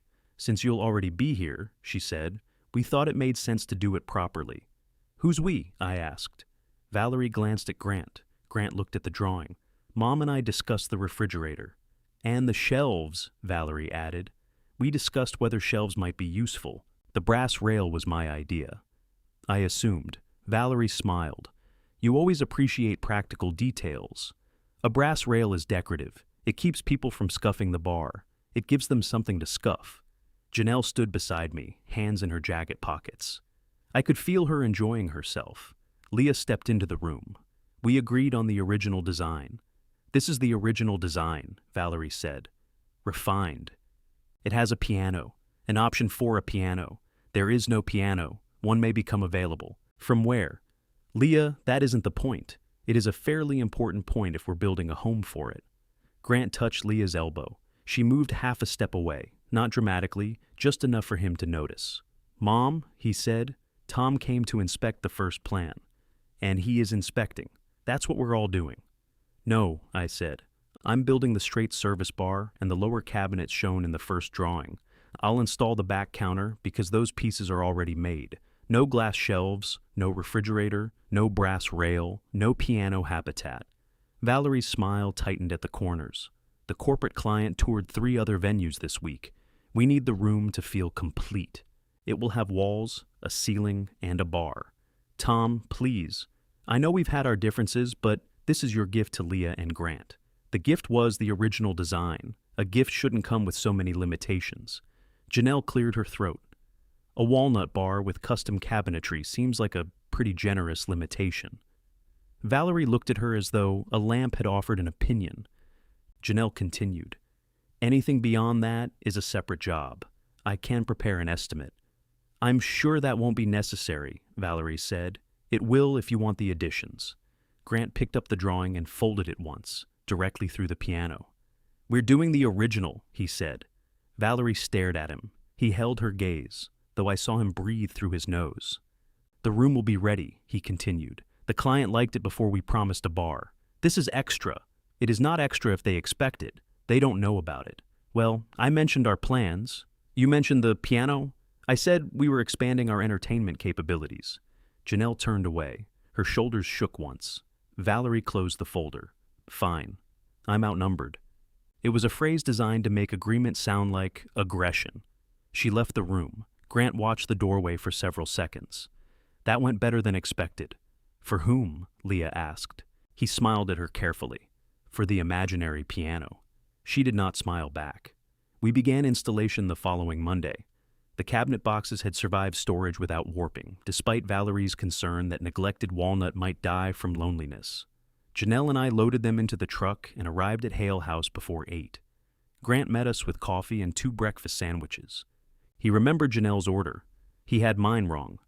"Turkey sausage?" I asked. "Leah said you were watching your cholesterol." "Leah has said that since 2018. She sounded serious. She always sounds serious when discussing my organs. I ate it anyway. Grant worked with us that first morning. He carried cabinets without being asked, found the studs I had marked months earlier, and did not pretend to know more than he did. When I handed him a level, he checked the cabinet, adjusted one shim, and checked again. "You practiced," I said. "I put shelves in our garage. Are they still attached?" "Most of them. That's progress." He laughed. It would have been easier if he were useless. Useless men were simple. Grant was capable whenever capability did not threaten the shape of his family. He could solve a problem in front of him. What he could not do was let his mother remain disappointed. At 10, Valerie entered carrying a tray of coffee for prospective clients. She stopped when she saw Grant kneeling beside a cabinet. "I thought you were meeting the linen company." "At 11. You said 10:30. I checked the calendar. They may be early, then they can wait 5 minutes. Her eyes moved to me. "Tom, could I borrow him?" "He's your son." Grant stood before I could finish the sentence. "I'll be back," he said. He was not. At noon, Leah arrived directly from the hospital. She had changed out of her Navy work clothes, but still wore her badge because she said taking it off guaranteed she would lose it. She brought sandwiches for the 4 of us. "Grant's meeting ran long," she said. "His meeting moved from linens to lighting," Janelle said. "He texted me." Of course he did. Leah handed me a roast beef sandwich. "How's it going? The cabinets are level. That good? Better than most marriages." She gave me a warning look. It was a general observation. We ate sitting on overturned buckets. Leah told Janelle a story about a doctor who had spent 10 minutes looking for the glasses on his own head. Her hospital work taught her how to describe people without violating their dignity, though she made an exception for physicians. Valerie appeared near the end of lunch. "Oh," she said, "you brought food." Leah held up the remaining sandwich. "For Grant? He's eating with the Whitmans in the main dining room. I thought they were coming for a linen meeting. They decided to discuss their holiday banquet." Valerie turned to me. "Would it be possible to keep the west hallway clear between 1 and 3? They'll tour the building. We need the hallway to bring in the countertop. Could you use the garden doors? The ground is soft. We just had the lawn treated, then no." She looked at Leah. Leah wiped mustard from her thumb. "They're installing a bar, Valerie. People will see tools. It affects the atmosphere. So does a room without a bar." Valerie's smile appeared. "You're becoming very direct. I'm tired, I can tell." The comment was light. It still landed like a hand across the mouth. Leah stood. "I'll help bring in the countertop." "You just worked all night," I said. "I slept yesterday." "How long?" "Some." "That isn't a unit of time." She ignored me and carried the sandwich meant for Grant to the refrigerator. We installed the counter through the west hallway. The following day, Valerie asked if I could repair a swinging pantry door that struck the wall whenever it opened. I said no. Then I watched a server wedge it with a folded napkin and repaired it after lunch. On Wednesday, Grant asked if we could secure a loose section of porch railing because a client had noticed it. I told him to call the carpenter who maintained the property. The carpenter had retired 6 months earlier. I fixed the railing before going home. Thursday brought a warped closet door, 2 broken drawer slides, and a shelf Valerie wanted slightly adjusted, which meant removed and rehung on another wall. None of those jobs belonged to the wedding gift. I kept doing them. Each one took only 20 minutes, then 40, then an hour. Each one gave me another reason to be at Hale House when Leah arrived. I told myself I was preventing delays. I told myself it made no sense to leave a loose railing beside a building where people wore high heels. I did not tell myself that every repair bought me another meal with my daughter. Janelle waited until we were alone in the truck. "You're doing it," she said. "Doing what?" "Making yourself useful enough to stay invited. I'm finishing a project. You repaired a toilet paper holder today. It was hanging by one screw. You looked personally offended. Poor installation offends me. She asked you not to fix her car without permission. So now you're fixing everything around her. That is a wild interpretation. It's not even my wildest." I started the truck. Janelle fastened her seatbelt. "You could ask Leah to dinner. She works nights. She doesn't work every night. She's busy. You don't know. You haven't asked. We eat here. No, you eat wherever she is already working." I backed out more sharply than necessary. The corporate reception grew larger as the weeks shortened. First it was 80 people, then 110. Valerie added a cocktail hour in the garden salon and wanted the bar functional a week early for photographs. Grant began carrying 2 phones, one for clients and one for family, which meant he could disappoint people twice as efficiently. Leah came after hospital shifts to arrange glassware, check deliveries, and answer questions nobody had officially assigned her. She kept saying this was temporary. 6 weeks became 5, then 4. She also kept some boundaries. When Valerie asked to borrow the Subaru for a supply run, Leah said no. When Grant's brother left boxes beside her car, she moved them behind his truck. She stopped wearing the Hale House apron. Then one Friday afternoon, I saw it tied around her waist again. "The staff is short," she said before I asked. "You're installing cabinet hardware. I can do both. No one can do both. You taught me to multitask. I taught you to hold a flashlight. You said I was bad at it. You pointed it at my face." She tightened the apron strings. One server called out, "And the tasting starts at 6. You came here to help me. I came here to help." That distinction stayed with me. At 5, Valerie ordered dinner for the family and staff. Pizza boxes arrived through the kitchen.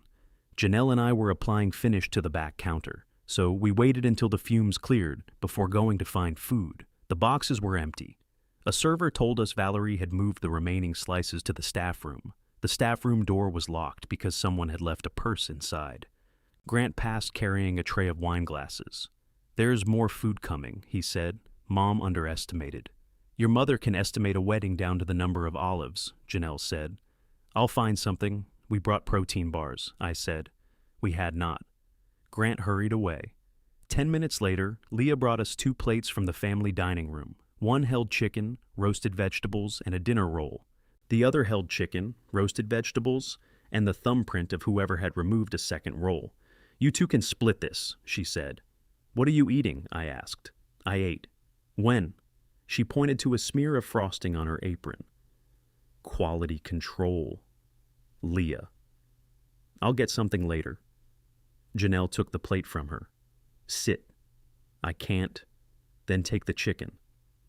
Leah shook her head and walked toward the kitchen before either of us could stop her. Janelle handed me the whole plate. "I'm not hungry," I said.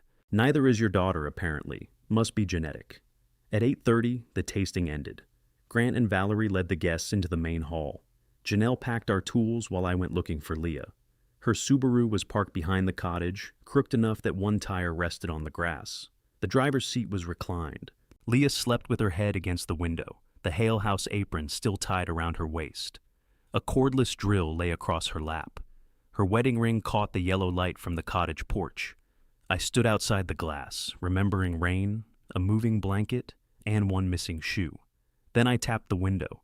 Her eyes opened. For a moment, she did not know where she was. When she recognized me, she unlocked the door. "I only needed 10 minutes, she said. "You said that the last time." Her face tightened. I opened the door. "Give me the drill. I'm awake." "Your face has a seatbelt mark, and you weren't wearing a seatbelt." She looked down at the drill as if surprised to find it there. "I came out to get this," she said. "From your own lap?" I sat down for a second. "You're going home. I have to install the cabinet pulls. They'll survive the night. Valerie wants photographs tomorrow morning. Valerie can photograph the holes." Leah swung her legs out of the car. When she stood, she swayed once and caught the doorframe. I took her elbow. "I'm fine. You're vertical by committee." She pulled away, more embarrassed than angry. The apron strings had left a deep crease across her sweater. "What time did you get off work?" I asked. 9 this morning. How much did you sleep?" "Dad." "How much?" "About 2 hours. In your bed?"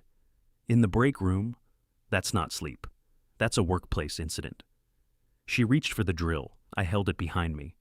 "I promised I'd finish the hardware," she said. "To whom?" "Grant." "Where is he?" "Inside." "Doing what?" "Working." "So are you." "He asked for help." "And you said yes." "Correct." "That is how asking works." "No. This is how asking you works. Somebody creates a situation where saying no feels cruel, then acts grateful when you save them." Her tiredness burned off just enough to reveal anger. "You've been waiting to say that since I put the apron on. I've been trying not to. You're not doing a great job. Neither are you." The words struck before I could soften them. Leah untied the apron and shoved it against my chest. "Then you finish?" She walked toward the building. "Leah." She raised one hand without turning around. I followed.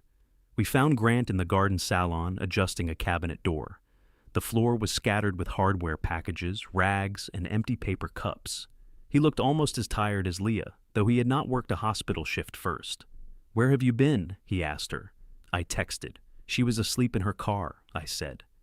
Leah turned on me. "I can speak." "Then speak." Grant looked between us. "You were sleeping?" "For 10 minutes?" "You should have gone home. I said I would help." "Not if you're exhausted." "I told you I was exhausted when you asked." His mouth opened, then closed. That was the problem with Leah. People heard her say she was tired and interpreted it as information, not refusal. She made exhaustion sound so manageable that everybody believed it was. I thought you meant normal exhausted, Grant said. Leah laughed sharply. What does that mean? You're always tired after nights. So, you knew I was tired. I didn't know you hadn't slept. You didn't ask. Grant set down the screwdriver. Okay, you're right. Go home. I'll finish. I can finish. No, you can't. Her face changed. Grant heard it too. I mean, you shouldn't have to. But I said I would. And I'm releasing you. Releasing me? That came out wrong. Everything comes out wrong once you say what you actually mean. She took the apron from me and dropped it on the new counter. I'm going home, she said. Do not call me to ask where anything is. Look for it. Grant nodded. Say it. I won't call or text. I won't text. She pointed toward the cabinet. The pulls are in the paper bag labeled pulls. I found them. Then why aren't they on the doors? I was adjusting the hinge. You don't need to explain. Leah walked out. Grant waited until the exterior door shut. You didn't have to make that worse, he said. I found her asleep in a car for the second time in a month. I didn't put her there. You asked her to come here. She offered. You told her the staff was short. They were. You told her the client mattered. They do. You told her your mother was overwhelmed. I didn't say anything about my mother. You didn't have to. He pressed both hands against the counter and lowered his head. I'm trying, Tom. So is she. That's the problem. His head came up. What do you want me to do? Tell her she's not allowed to help. I want you to stop presenting every need like a test of her love. I don't. You do it so naturally you think it's conversation. Grant stepped away from the bar. You know what you do naturally? He asked. You make her feel observed. Every time she helps us, she looks over her shoulder to see whether you're keeping score. I'm not responsible for her choices. That's what I said. The answer stopped me. Grant gave a tired, humorless smile. Not as satisfying from this side, is it? He picked up the screwdriver. I love that she helps, he said. I'm proud of it. People trust her. This place is better when she's here. Am I supposed to pretend that isn't true? No. Then what? You're supposed to notice what it costs before she has to collapse where you can see her. He looked toward the door. For a moment he seemed younger than 36, not innocent, just unequipped. I'll finish the hardware, he said. So will I. I thought you said it could wait. It can. I'm already here. He almost smiled. That's a very Leah answer. We installed the pulls together. I invited Leah to dinner the following Tuesday. I did not disguise it as a broken shelf, a brake inspection, or a question about the bar. I called and said, would you like to have dinner with me when you aren't working? She was silent long enough that I checked whether the call had dropped. Just us? She asked. Yes. Why? Because Janelle says normal people do that. You asked Janelle how to be normal? She's the nearest available example. That's terrifying. We agreed on Thursday at a small Italian restaurant, halfway between her house and mine. Thursday afternoon, Leah canceled. Valerie had scheduled an extra tasting because the corporate client wanted to reconsider the menu. Grant promised Leah would not need to work. She was only going to stop by and make sure the revised seating plan allowed enough room near the bar. We can reschedule, she said. Of course. You're doing the voice. What voice? The understanding voice that makes me feel worse. I said 2 words. You can fit a lot into 2 words. We moved dinner to Sunday. On Friday, Valerie asked me to add a glass shelf behind the bar. No, I said. It's 1 shelf. It requires brackets, blocking, and tempered glass. We already ordered the glass, then return it.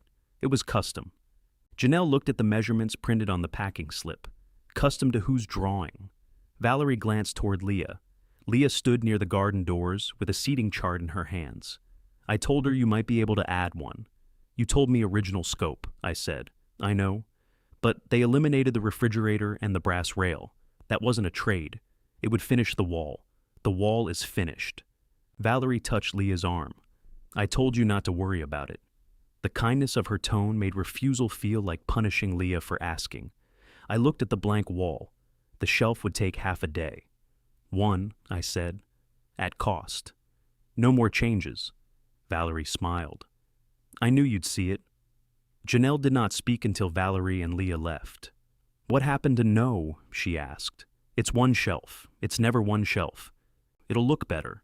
That's not why you agreed. I'm aware. Are you? She laid our job calendar on the new counter. A paid kitchen installation had been pushed 3 days because of Hale House.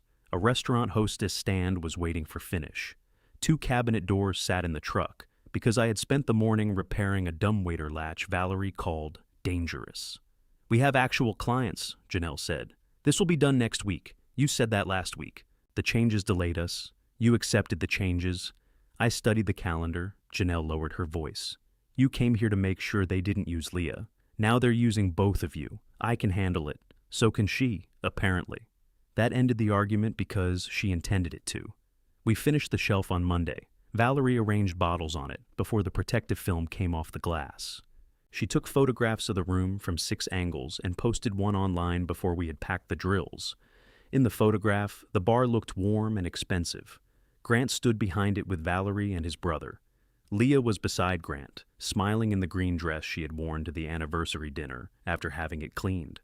Janelle and I were not in the photograph. I had not expected to be. Still, I noticed. At the small celebration afterward, Valerie thanked the whole Hale House family for transforming the room. She handed Grant a glass of champagne, then Leah, then her other son. Janelle and I were behind the bar removing painter's tape. Grant caught my eye and lifted his glass. I lifted a roll of tape back. He laughed and brought us 2 glasses. To the bar, he said. To the bar, Janelle replied. Leah joined us, and to Dad. Valerie, across the room, called Leah's name before I could answer. A vendor needed to know where to store the portable heaters. Leah closed her eyes. Grant touched her wrist. I'll handle it. You don't know where they go. I'll find out. Behind the cottage, left side of the storage shed. The padlock combination is, don't tell me. He kissed her forehead. I'll look. She watched him leave. That was progress, I said. Don't sound so shocked. I'm practicing encouragement. You need more practice. The corporate reception was 9 days away.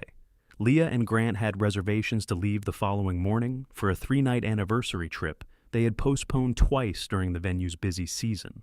She showed me the cabin online. It had a fireplace, a screened porch, and no cell service. You'll be unreachable, I said. That's the selling point. Your mother has the address? No. Valerie? Absolutely not. I nodded approvingly. Leah pointed at me. That face. More of that face. The next morning, she called while I was loading tools for our delayed kitchen job.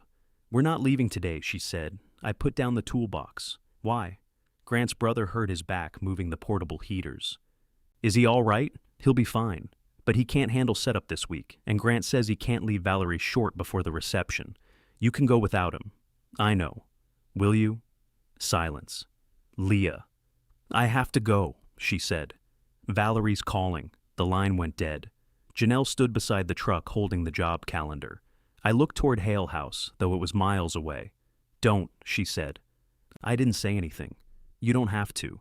That afternoon, rain began tapping against the workshop roof. By evening, it had become a steady downpour. At 6:12, Grant called. There's water coming through the ceiling in the garden salon, he said. Right over the new bar. Move anything electrical, I said. Cover the counter with plastic, not towels. Put buckets under the drip. We did. Call a roofer. We called 3, and 1 went to voicemail. 2 can't come until morning. I'm not a roofer, I know. Then why are you calling me? Grant was quiet. Water struck something metal on his end of the line, with a hollow, regular ping. I don't know what's above the ceiling, he said. I don't know whether the cabinets need to come out. You built them. Cabinets don't control rain. Tom, Janelle stood across the workshop, slowly shaking her head. I looked at the kitchen job tools loaded in the truck. That client had already lost 3 days because I kept expanding the definition of a wedding gift. Send me a picture, I said. Grant sent 6. Water had stained the green ceiling above the back bar. 1 stream ran down the wall behind the new glass shelf. They had covered the walnut counter with a blue tarp and placed stock pots beneath the drips. The final photograph showed Leah standing on a chair, pressing a towel against the ceiling. I picked up my keys. Janelle blocked the loading door. You're not a roofer, she said. I told him. Did you hear yourself? The bar needs protection, wood dries, not if water gets behind the panels. Send instructions. They need to open the wet section, so tell them where. They'll cut wiring. Grant can turn off a breaker. I put on my coat. Janelle did not move. We start the laundry kitchen at 7. I'll be there. You said that Monday. This is different. No, this one comes with rain. Get out of the doorway.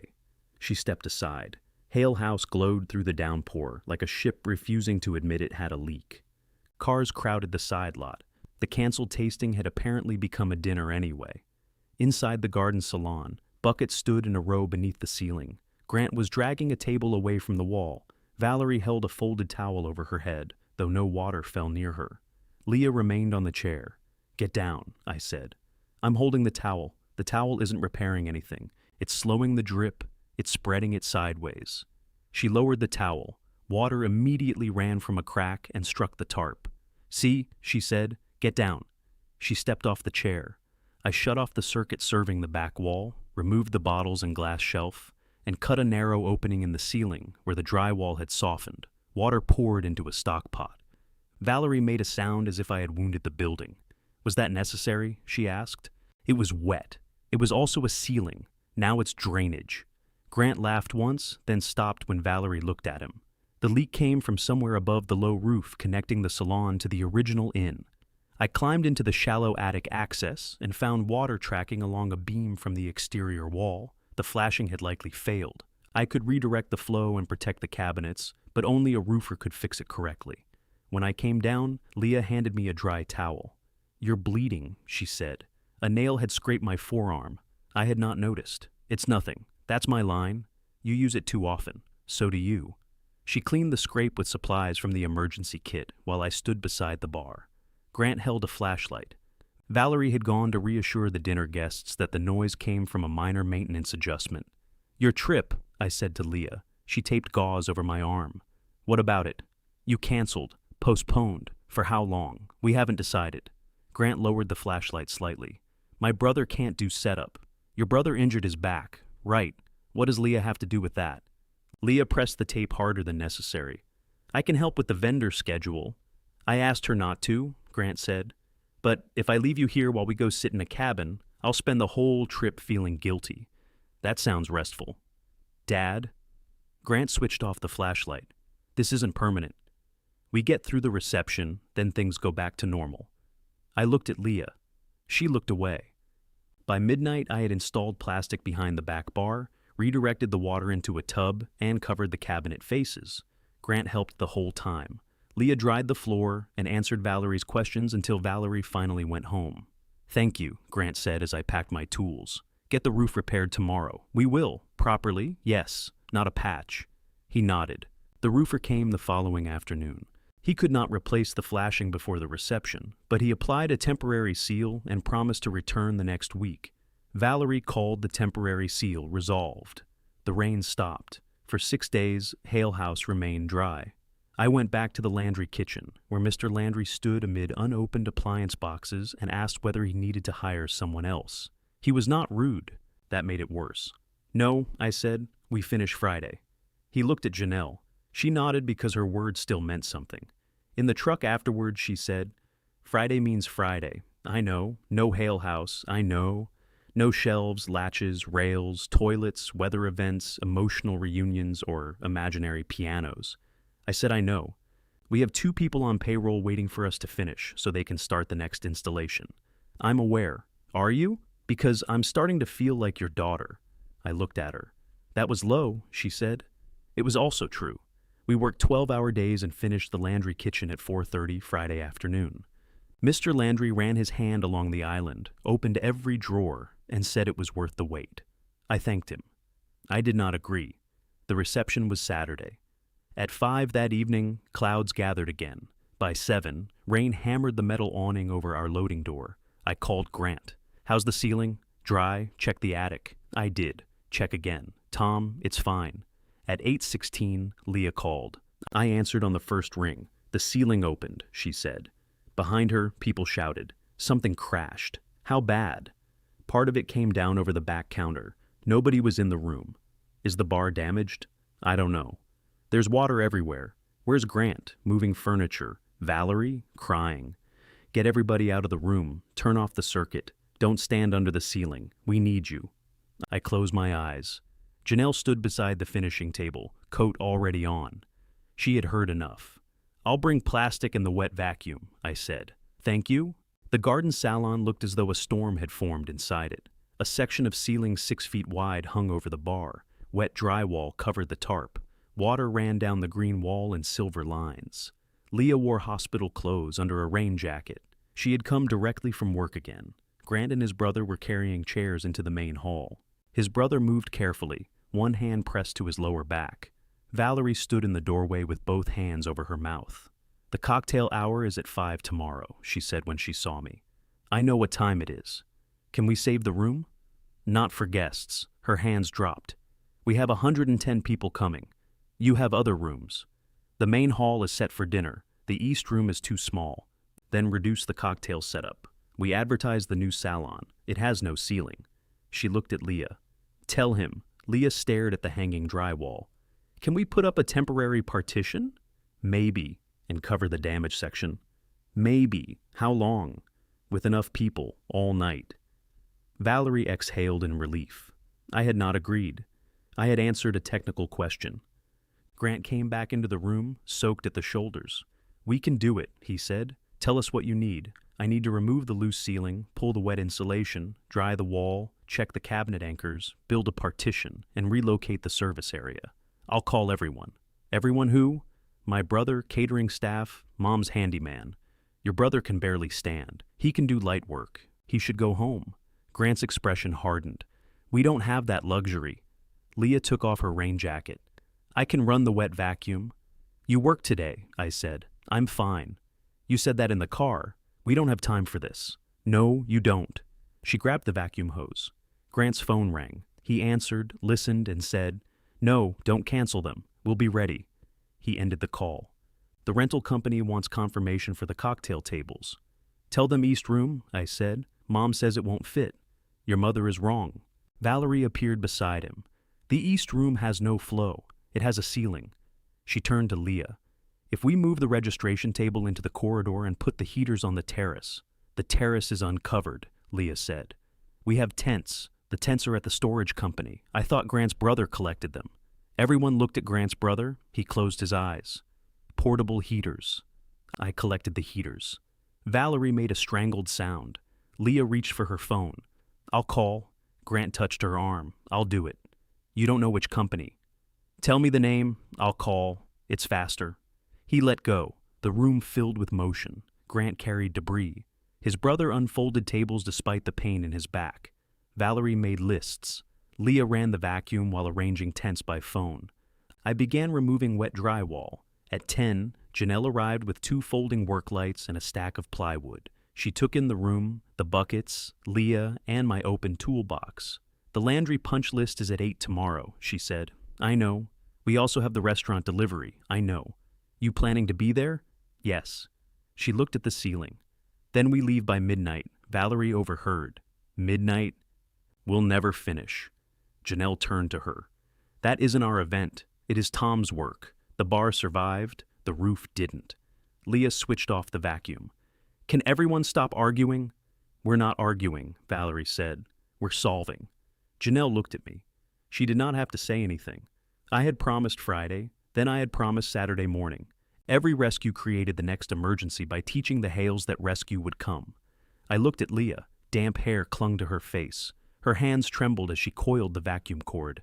"Go home," I said. She stared at me. "What?" "Your shift is over. This isn't the hospital."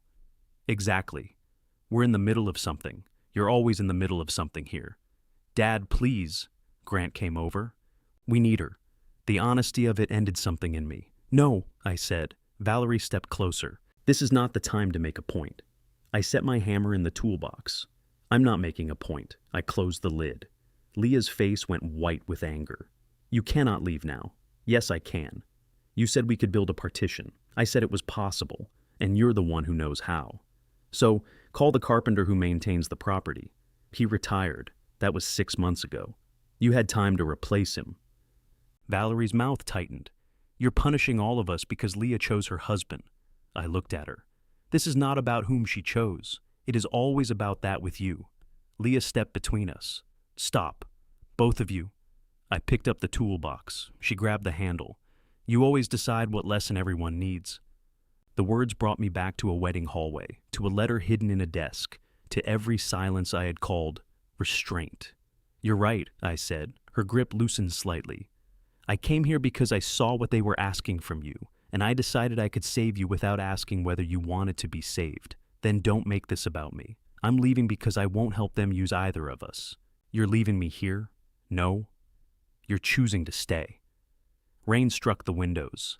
Leah let go of the toolbox. You'll lose tomorrow's reception, I told Valerie. Or you'll move it and make it smaller.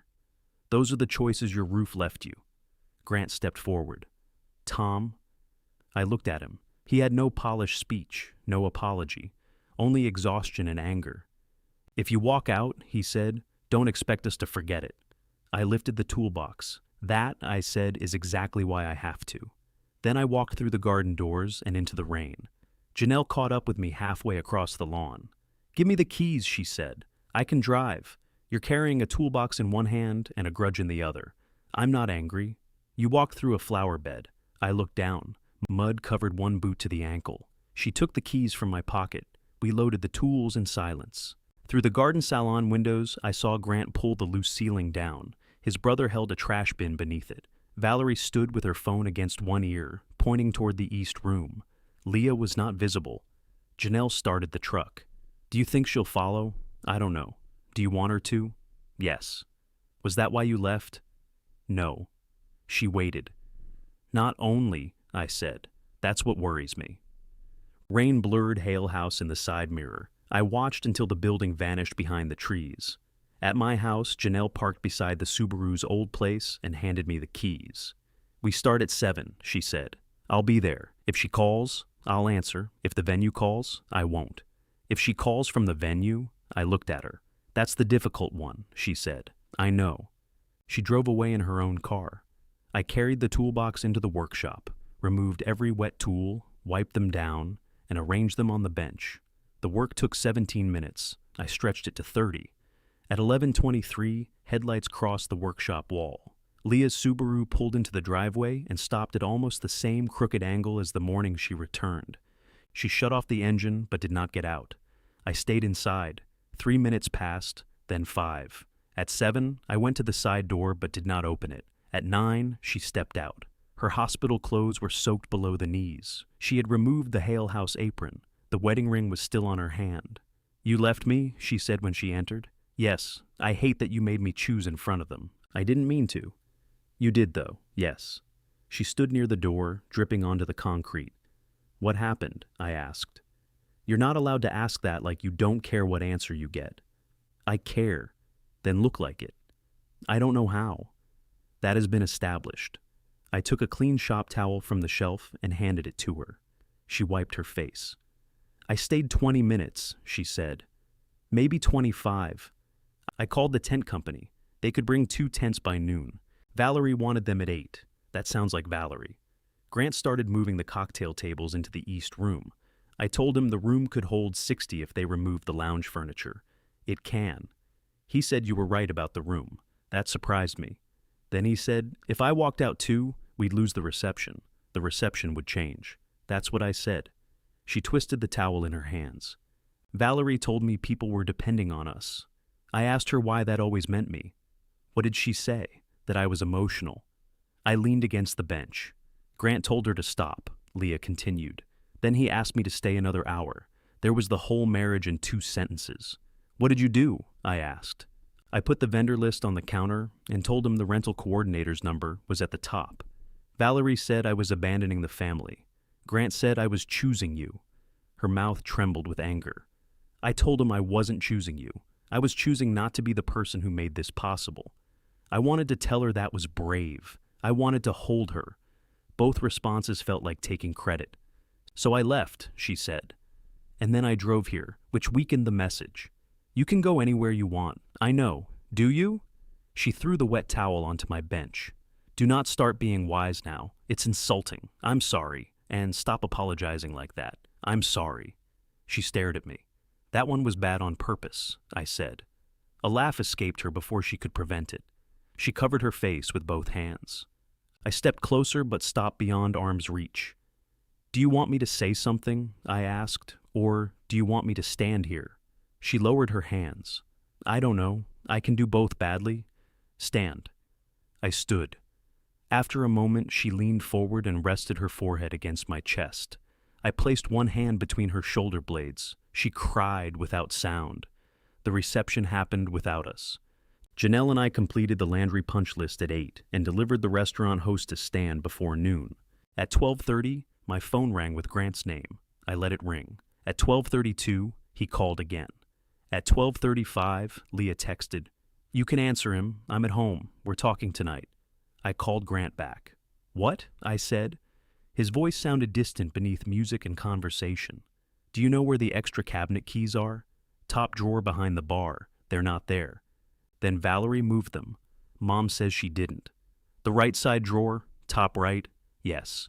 A drawer opened. "Found them," he said. "Good." He did not hang up. "We moved cocktail hour to the east room," he said. "It's crowded, but it works." "Good." "The client is upset about the salon." "I imagine." "We gave them a discount. That was sensible." "You could have prevented this." "No. The roofer could have prevented it. Earlier. You could have helped us hide it." The word hide sat between us. "Yes," I said. "I could have." Behind him, someone called his name. "Leah left because of you," he said. "No." "She came to your house." "She left because you asked her for another hour after she told you she was done." He went silent. "I didn't tell her that," I added. "She told me." Someone called him again. "I have to go," he said. "Yes." Before he ended the call, I heard Valerie asking where Leah had put the revised seating chart. The event did not collapse. That mattered. The guests drank cocktails in a room too small for them. Dinner began 20 minutes late. The corporate client complained about the changed tour and negotiated a lower bill. Nobody was injured. The hails did not become a public joke. By Monday, Valerie had posted photographs that made the crowded East Room look intentional. They survived. That was the consequence they had spent years avoiding, discovering they could survive without Leah while having a less pleasant time. Leah and Grant began counseling the following week. She told me because she wanted me to know, then immediately warned me not to have an opinion. "I support counseling," I said. "You sound like a brochure." "I'm trying to be neutral." "You have never been neutral. You have been quiet." "That feels relevant." "It is." She stayed in the house with Grant. She stopped working at Hale House. She removed the venue's boxes from the garage and made Grant return them himself. Grant changed the keypad code after learning his mother had given it to his brother. For 2 weeks, Leah sounded hopeful. Grant attended counseling, listened, and apologized without explaining. He told Valerie not to call Leah about the venue. He cooked dinner 3 nights in 1 week and let dishes remain in the sink until morning, which Leah described as an exposure exercise. Then Valerie began calling Grant during sessions because the roof repair had disrupted bookings. He silenced the calls but checked them in the parking lot. When Leah objected, he said he could set boundaries without pretending his family had ceased to exist. She asked him to step away from Hale House for 1 month. He said the timing was impossible. She asked when it would be possible. He could not give a date. One Thursday, Valerie came to my workshop. Janelle saw her through the window and whispered, "Should I release the dogs?" "We don't have dogs. I could act unpredictable." "You already do." Valerie entered wearing a navy coat and carrying a leather folder. "I need an estimate," she said. "For what?" "The water damaged the wall panels and 2 cabinet doors. The roofer has completed the exterior work. I can look next month." "Next month?" "We're booked. This is your cabinetry. It belongs to Hale House. You built it. I also built the Landry's kitchen. I don't live there." She placed photographs on my bench. The damage was repairable. 1 door needed replacement. The wall panels could dry and be refinished. "We have 3 December events," she said. "Then you should contact another cabinet maker. I would prefer the person who knows the installation. I'll prepare an estimate. Regular rate, earliest start is 4 weeks." Her expression hardened. "After everything that has happened, I would think you'd want to help restore some goodwill. I'm offering paid work on my schedule. This was a wedding gift. The gift was installed. Water damage is not included. You walked out when your family needed you. My daughter needed me to stop teaching everyone that her exhaustion came with a replacement. This is not about Leah.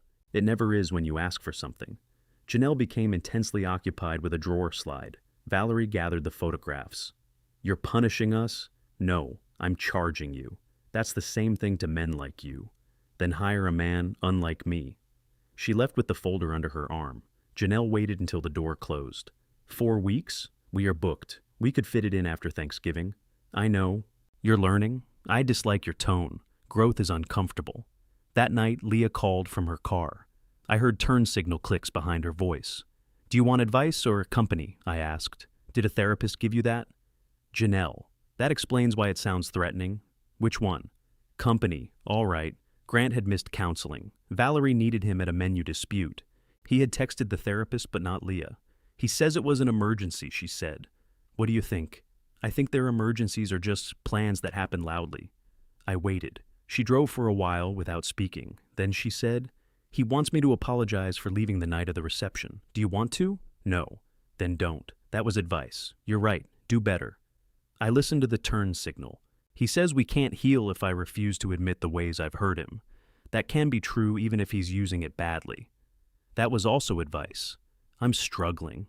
She laughed softly, then went quiet. I asked him if he would still choose our marriage if it meant disappointing his mother, she said. What did he say? He said marriage shouldn't require choosing. We remained on the phone until she pulled into her driveway. 3 nights later, she called before coming to my house. That was new. When I opened the front door, the Subaru was parked straight beside my truck. Leah stood on the porch with her overnight bag in one hand and her wedding ring in the other. I'm not sleeping in the car, she said. Good. I'm not asking you to fix this. All right. And I don't know how long I need the room. I stepped aside.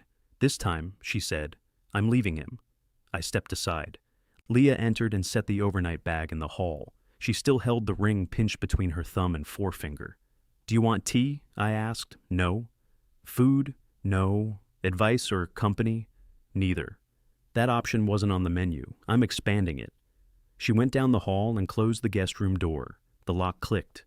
I stood beside her bag, resisting the urge to carry it to her. The next morning, she came into the kitchen wearing my flannel shirt. She had placed the wedding ring on the brass hook beside her bedroom closet. I knew because I had seen it when I walked past the open door. I did not mention it. She poured coffee and sat across from me. I told him I wanted to separate, she said. I kept both hands around my mug. He said I was making a permanent decision because of a temporary crisis. I asked him what was temporary. The venue? Valerie? The next event? What did he say? That I knew what his family meant to him when I married him. You did. Leah looked at me sharply. I'm not defending him, I said. You did know. You didn't know what it would cost. She relaxed slightly.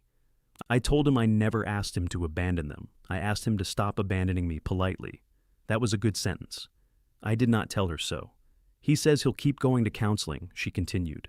He says we can live separately for a while and work on things. Do you want to? I don't know.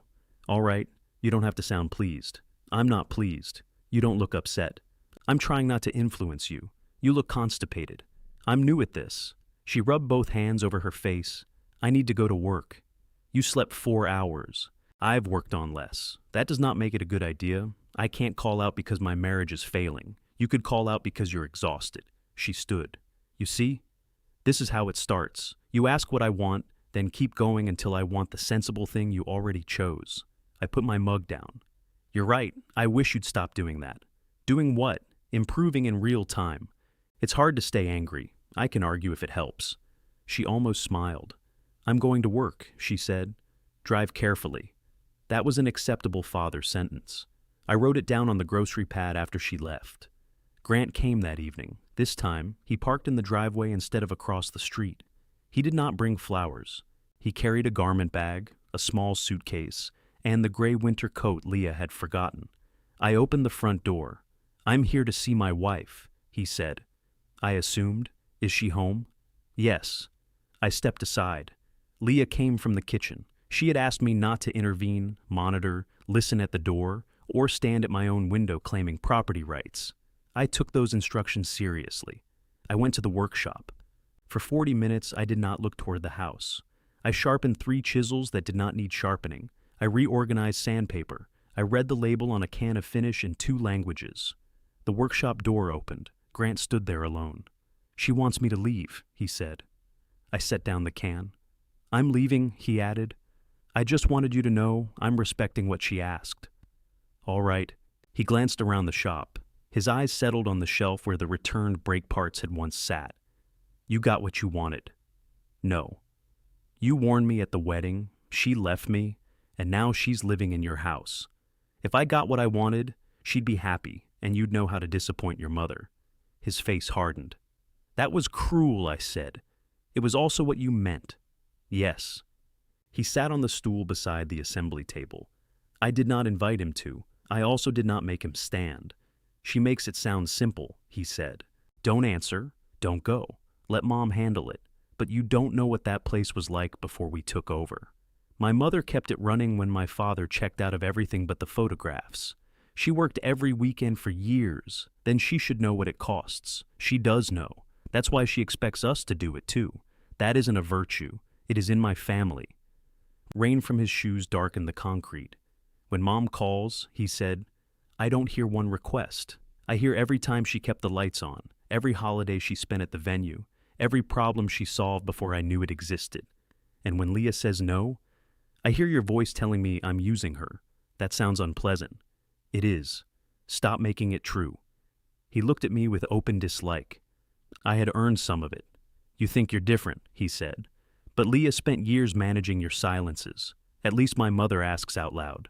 I know. The answer disrupted his anger. She told you? He asked. Yes. And she was right. Grant stared at the floor.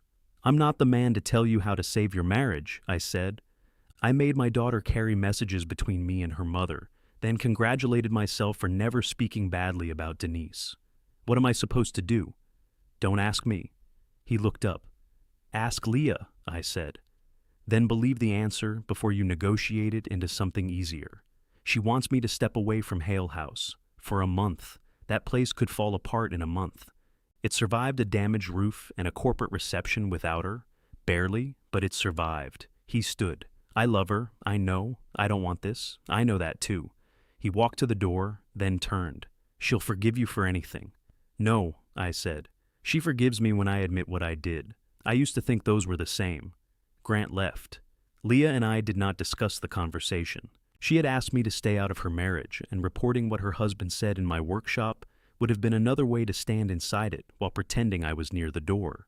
Living together again was not peaceful. She reorganized my mugs and moved the travel cups away from the cereal bowls. I moved them back. She accused me of making my coffee too weak. I accused her of buying butter that required an engineering degree to spread. She left dishes in the sink once, apparently as a test. I washed them. She became angry. You always wash dishes. They were dirty. I was going to do them. When? Later. They were present now. That sentence explains your entire personality. We argued about groceries, thermostat settings, and whether the guest room door needed to remain locked when she was not inside. It did. I learned to knock even when the door stood open. The ring stayed on the brass hook. Grant continued counseling for 3 sessions. At the 4th, he arrived late because a delivery had gone to the wrong entrance at Hale House. At the 5th, he called from the venue parking lot and asked to participate by phone. Leah ended the session early. He offered to hire an operations manager so he could reduce his hours. Valerie said the venue could not afford one until after the winter season. Grant accepted her timeline. Leah asked why Valerie's answer controlled a decision about their marriage. Grant said finances were reality, not control. They went in circles until the therapist asked Grant what he was willing to let fail. He said he did not understand the question. Leah did. One night, she found me in the kitchen repairing the loose handle on a saucepan. Company, she said. I set down the screwdriver. You don't have to stop. I can repair and listen. That seems dangerous. She sat at the table. Mom called, she said. She apologized. For what? The divorce. The phone calls. Asking me to explain you to her. That's good. She said you two thought, because I was an adult, I couldn't be damaged by being in the middle. I fitted the handle back onto the pan. We were wrong, I said. She thinks you should apologize too. I don't need your mother to assign it. Leah's face closed.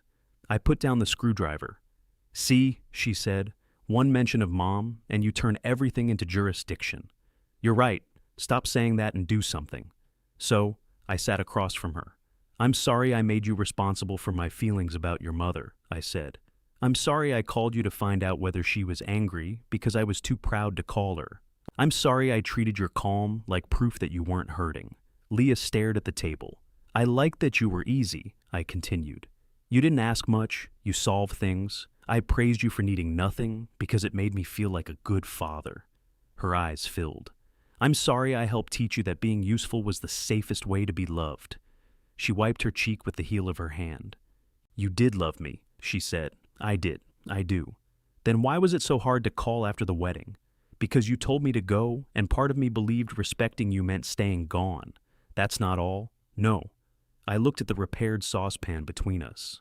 I was ashamed, I said, and I was angry that you defended Grant. Every day I didn't call made the next call harder. Then the weekly voicemail became my proof that I was trying. You were making me come back first. Yes, I didn't need you to be perfect. I needed you to come back after I was mad. I know that now. What happens next time? I come back. What if I'm still mad? I come back later. What if I tell you to leave? I leave the room. Not your life. She nodded. I reached across the table. She took my hand. Grant and Leah remained separated. He did not become cruel. That would have made the ending cleaner. He brought her mail, returned books she had forgotten, and replaced a cracked lid on the food processor because he knew it annoyed her. He asked her to come home. He also kept saying he could not build a marriage around an ultimatum. Leah told him boundaries only felt like ultimatums when he had no intention of respecting them. He chose Hale House, though he never used those words. Valerie hired another cabinet maker to repair the water damage. His estimate was higher than mine. Janelle kept the comparison printed beside our schedule for morale. The Hales hired weekend staff after Grant began missing client calls from exhaustion. The venue continued operating. Its photographs remained beautiful. Leah found an apartment 6 miles from me and 4 miles from the hospital. It had a narrow balcony, terrible kitchen cabinets, and enough closet space for one person's life. I did not offer to pay for it. That required effort. I helped move when she asked. Denise came too. The three of us carried boxes without using Leah to translate our moods. It was one of the most uncomfortable, successful days of my life. Grant brought the last load from their house. Among the furniture was a dining chair with a split seat. "Throw it away," he said. Leah looked at me. "Do you want help or company?" I asked. "I want you to teach me." We repaired the chair together in my workshop. She removed the old glue, fitted the split, and set the clamps herself. When she reached for the 4th clamp, I told her 3 were enough. "That doesn't sound like you," she said. "I'm experimenting with restraint. Should I call Janelle? She'll take credit." Leah kept the wedding ring in a small box in her new dresser. She did not throw it away. She did not wear it. She said some decisions did not need to become performances. The Subaru stopped appearing in my driveway every day. I missed it. Months later, I woke before 6 and saw the blue car outside under the security lamp. For 1 second, I thought it was crooked. I thought I would find her sleeping in the back beneath the moving blanket. 1 shoe missing, ring in the cup holder. Then I looked again. The Subaru was parked perfectly straight beside my truck.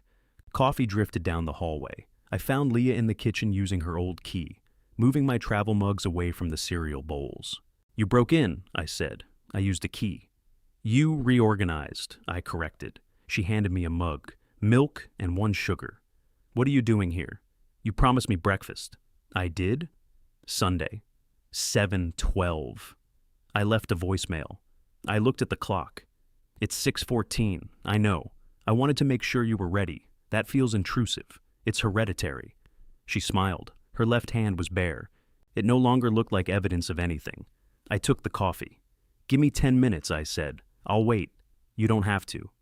"I know." And this time, neither of us mistook silence for leaving.